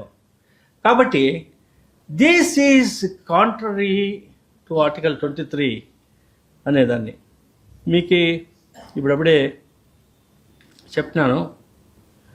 ఆమెట code introduces concept of floor wage అంట. ఇది 2019లో without defining the meaning. Code wage అంటే ఏమయ్యా, దానికి ఏమి డెఫినేషన్ ఉందా? ఏమి లే, ఇష్టం వచ్చినట్లు వాడు ఫ్లోర్ వేజ్ అని చెప్తున్నాడు. ఆ తర్వాత without defining its meaning, criteria for determining, although code states that the floor wage cannot be lower than the minimum wages, and చెప్తూ will push minimum wages downward, కిందకి తెస్తున్నారు. Current floor wage fixed by the Modi government is only 178 rupees per day. ఇది 178 రూపాయలు ఇస్తే minimum wages ఒక దినానికి, అది ఎక్కడ సాధ్యమవుతుంది? అగ్రికల్చర్ లేబర్కి ఇవ్వద్దు మినిమం వేజెస్, ఇండస్ట్రీస్ వైజ్ అగ్రికల్చర్లో పనిచేసే మహిళలకి. వాళ్ళు ఇప్పుడు పల్లెల్లో షిఫ్ట్ సిస్టమ్ పెట్టినారు, వాళ్ళు డిమాండ్ చేస్తున్నారు రైతుల దగ్గర. కానీ ఇండస్ట్రియల్ వర్కర్స్ ఆ రీతి డిమాండ్ చేసే పరిస్థితులు, ఎందుకంటే పట్టణానికి వచ్చేసినారు వాళ్ళు, మనకి డబ్బు సంపాదన చేసేట్లేదంటే ఊరికి పోవాలి తిరిగేవాడు. కాబట్టి ఈ 178 రూపాయలు ఇక్కడ మినిమం వేజెస్ అని తెచ్చినారు. కరెంట్ ఫ్లోర్ వేజ్ గవర్నమెంట్ ఇంత ఫిక్స్ చేసినారు. Karnataka approximately ₹707 rupees, 723 per day, 707 rupees, 707 రూపాయలు ఇంకా 723 వరకు ఒక దినానికి. The inevitable effect of the floor wage therefore is to drag minimum wages towards the lower benchmark. దానికోసం దీన్ని కోడ్ తెచ్చినారు. ఈ డ్రాఫ్ట్ రూల్స్ ఇప్పుడు ప్రపోజ్ చేసినది government of India. Formula for minimum wage calculation which is a much diminished version of the formula to calculate minimum wage. నేను చెప్తాను కదా component minimum వేజెస్కి ఏమి ఉండాలని. ఈ రూల్స్ డ్రాఫ్ట్ రూల్స్లో అది వ్యతిరేక్తంగా రూల్స్ని ఇప్పుడు డ్రాఫ్ట్ రూల్స్ తెచ్చినారు. Minimum wages sanctioned by the supreme court for the rejection of బిరెప్ట్ జడ్జ్మెంట్. సుప్రీంకోర్టుకి విరోధంగా మినిమం వేజెస్ క్యాల్కులేషన్ ఎలా చేయాలి అని చంద్రబాబు కేసులో 1976లో చెప్పినది, చంద్రబాబు కేసులో బెంగళూరుది. దానికి విరోధంగా ఈరోజు మినిమం వేజెస్ ఫిక్సేషన్ తెచ్చినారు. ఈ కోడ్ ఇది కమ్మి చేస్తుంది, రెంట్ కాంపోనెంట్ని కమ్మి చేస్తుంది, which is the central and most significant expense. Amaravati విజయవాడలో 10,000 రూపాయలకి ఇల్లు చెప్తుందా ఒక కుటుంబం, కార్మిక శక్తికి, ఆటో రిక్షా వాడు, రైల్వే స్టేషన్లో పనిచేసేవాడు, వానికి రెంట్ ఇవ్వకుండా పోతే వాడు రెంట్ తీసుకోవాలి కదా. రెంట్ లేకనే వాడు ఇల్లు సంపాదన చేసినాడా? ఇల్లు కట్టుకోకుంటే వాడు ఎందుకు కార్మికుడు అవుతాడండి? లాయర్ లంజన్ ఇండ్లు ఉన్నాయి అమరావతిలో. 10 ఏళ్ళు వచ్చిన వాడు కోట్ల రూపాయలు ఇచ్చి సైట్లు తీసుకునేకవుతుందా? కోట్ల రూపాయలు ఇచ్చి ఇల్లు కట్టకవుతుందా? అలాంటిది కార్మికునికి బాడీకి తీసుకోకుండా పోతే ఎలా? ఈ కాంపోనెంట్ ఆఫ్ రెంట్ని మినిమం వేజెస్ ఫిక్స్ చేతోడు తీసినారు. To mere 10% of the food and clothing component ఉంది, which is unscientific. Minimum wages fix చేతోడు ఇన్ని కాంపోనెంట్లు తీసుకోవాలి. ఆ కాంపోనెంట్లు అంటే వైజ్ఞానిక దృష్టిలో తల్ల పెట్టుకొని minimum wages committee minimum wages కాయిదాలో తెస్తుంది 1948లో. అది తీసి పారేసినారు ఇప్పుడు. ఇది చాలా దురదృష్టకరమైనది. దాన్ని ఇంకా సుప్రీంకోర్టు జడ్జిమెంటు 1992 సుప్రీంకోర్టు జడ్జిమెంట్ని వైలేట్ అయింది, which mandates the wages have to be fixed taking into consideration of real cost which is required to be spent. దాంట్లో ఎంత ఖర్చు చేస్తాడో ఆ అంశాలన్నీ తీసుకోవాలని చెప్తుంది. కంపారిజన్ పోలిస్తే మినిమం వేజెస్కి కర్ణాటకకి పోలిస్తే సెంట్రల్ గవర్నమెంట్, భారత గవర్నమెంట్ 178 రూపాయలు చేసినదాన్ని దీన్ని పోల్చినట్లయితే the wage code clearly demonstrates sharply code drags wages downward, కిందకు వస్తుంది. పైనకి పోల్చినది కిందకు వస్తుంది. ఇవన్నీ చెప్తున్నాను. ఈ రివిజన్ ఆఫ్ మినిమం వేజెస్ ఎప్పుడు? సెక్షన్ 3(1)B మినిమం వేజ్ 1948 ప్రకారము ప్రతి రాష్ట్ర సర్కారము పరిష్కరణం చేయాలి ఈ మినిమం కనిష్ట వేతనాలు. ఆ కనిష్ట వేతనాలని 3(1)B ప్రకారము దాన్ని సర్కారు జవాబుదారీ, మ్యాండేట్స్, డైరెక్షన్ ఏమి review such intervals as a think fit, intervals not exceeding 5 years. 5 ఏళ్ళకు తూరి కార్మికులకే కాదు, జడ్జిలకు, ఐఏఎస్ ఆఫీసర్స్కి, ఈ క్లాస్ 4 ఎంప్లాయీస్కి.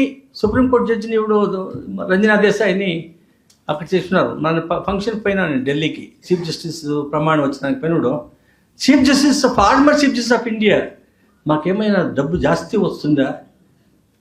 ఇప్పుడే 2 లక్షలు వస్తుంది ఫార్మర్ చీఫ్ జస్టిస్కి పెన్షన్. 2 లక్షలు అండి, 2 లక్షలు ఐఏఎస్ ఆఫీసర్కి పెన్షను, మినిమం వేజెస్ కాదు.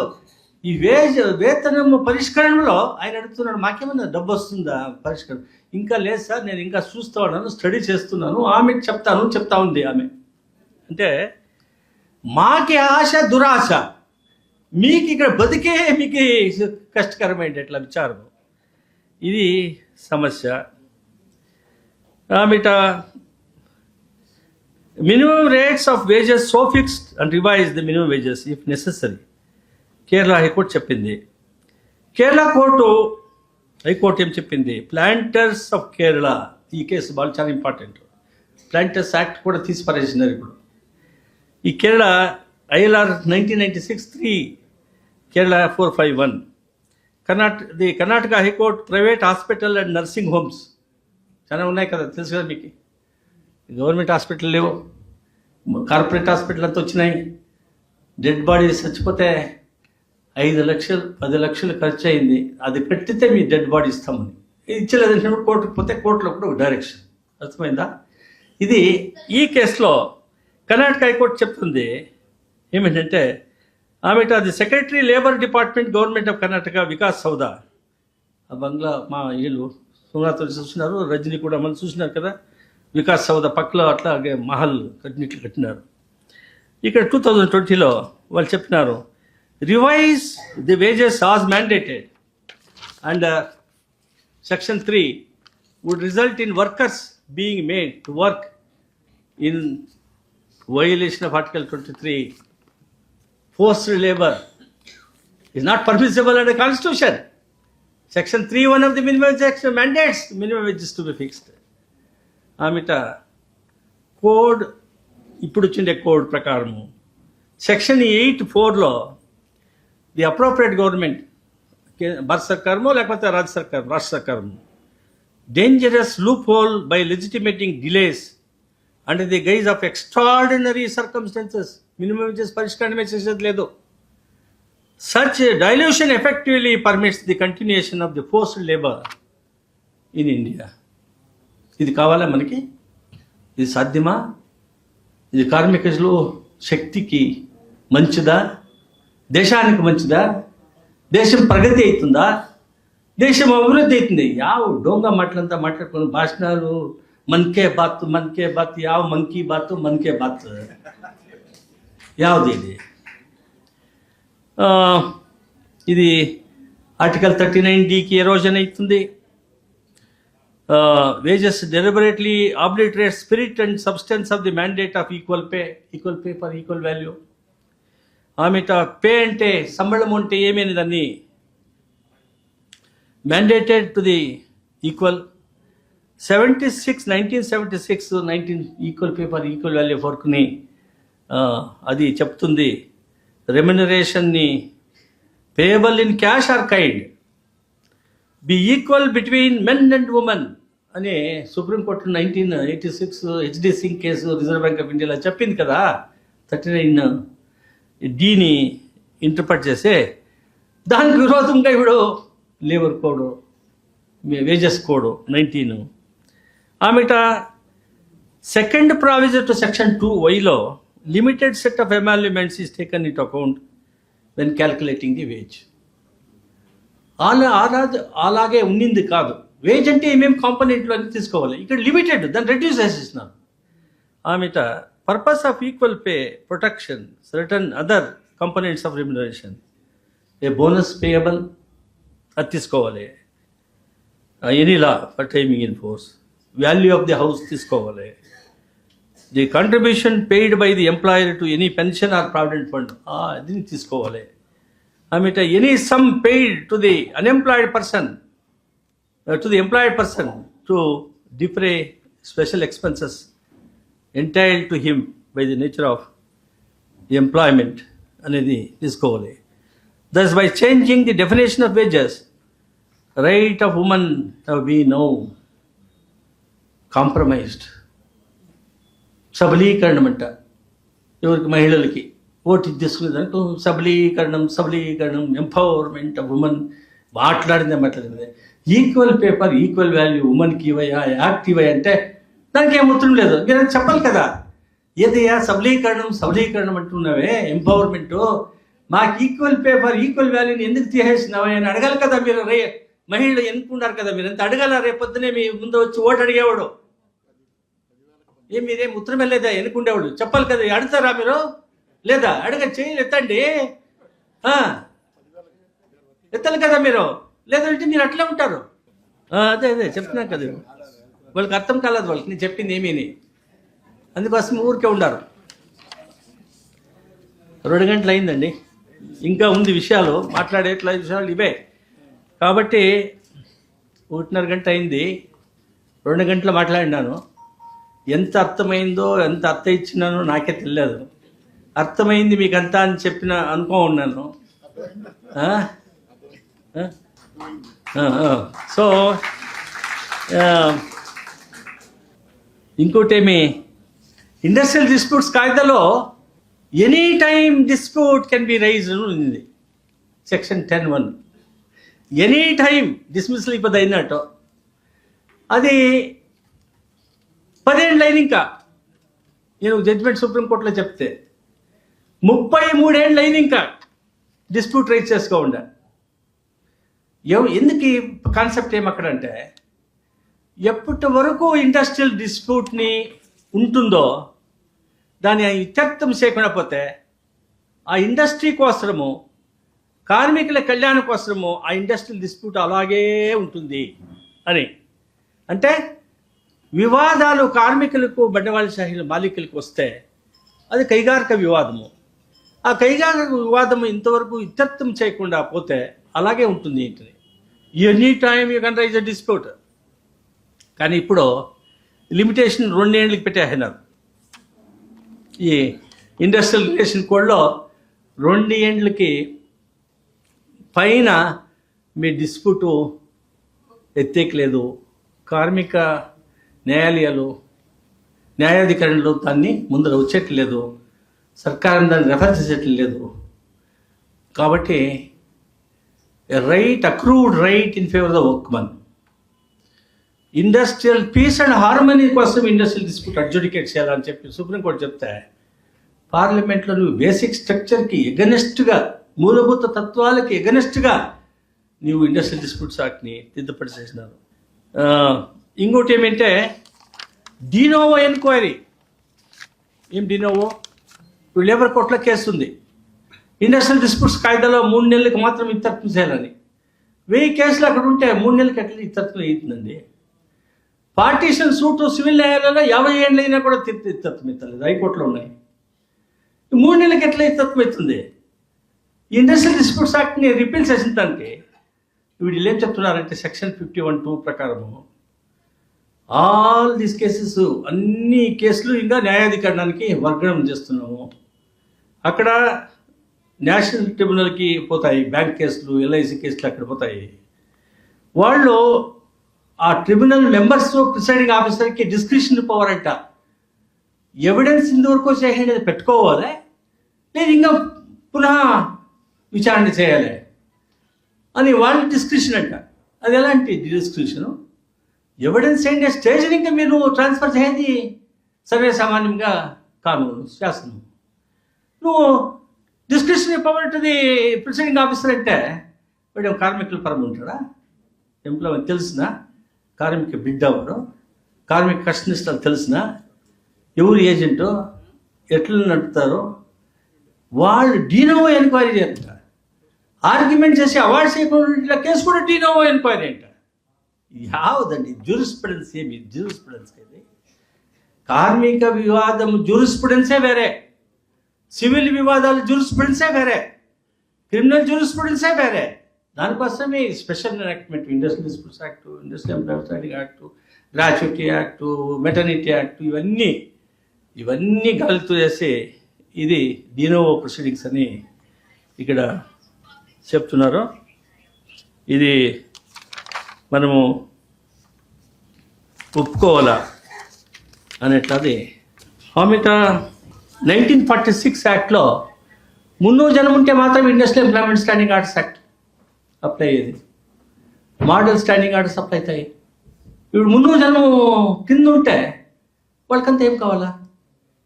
అది సమాజము వ్యవస్థ. వాళ్ళకు కానూను, మీకు కానూనా? 300 జనం ఉండేట్ల ఫ్యాక్టరీకి స్టాండింగ్ ఆర్డర్స్ అప్లై అవుతుంది. ఇక్కడ ఈ 100 జనం ఉండేవాళ్ళకి, 10 జనం 20 జనం ఉండేవాళ్ళకి కాంట్రాక్ట్ ఎంప్లాయ్మెంటా?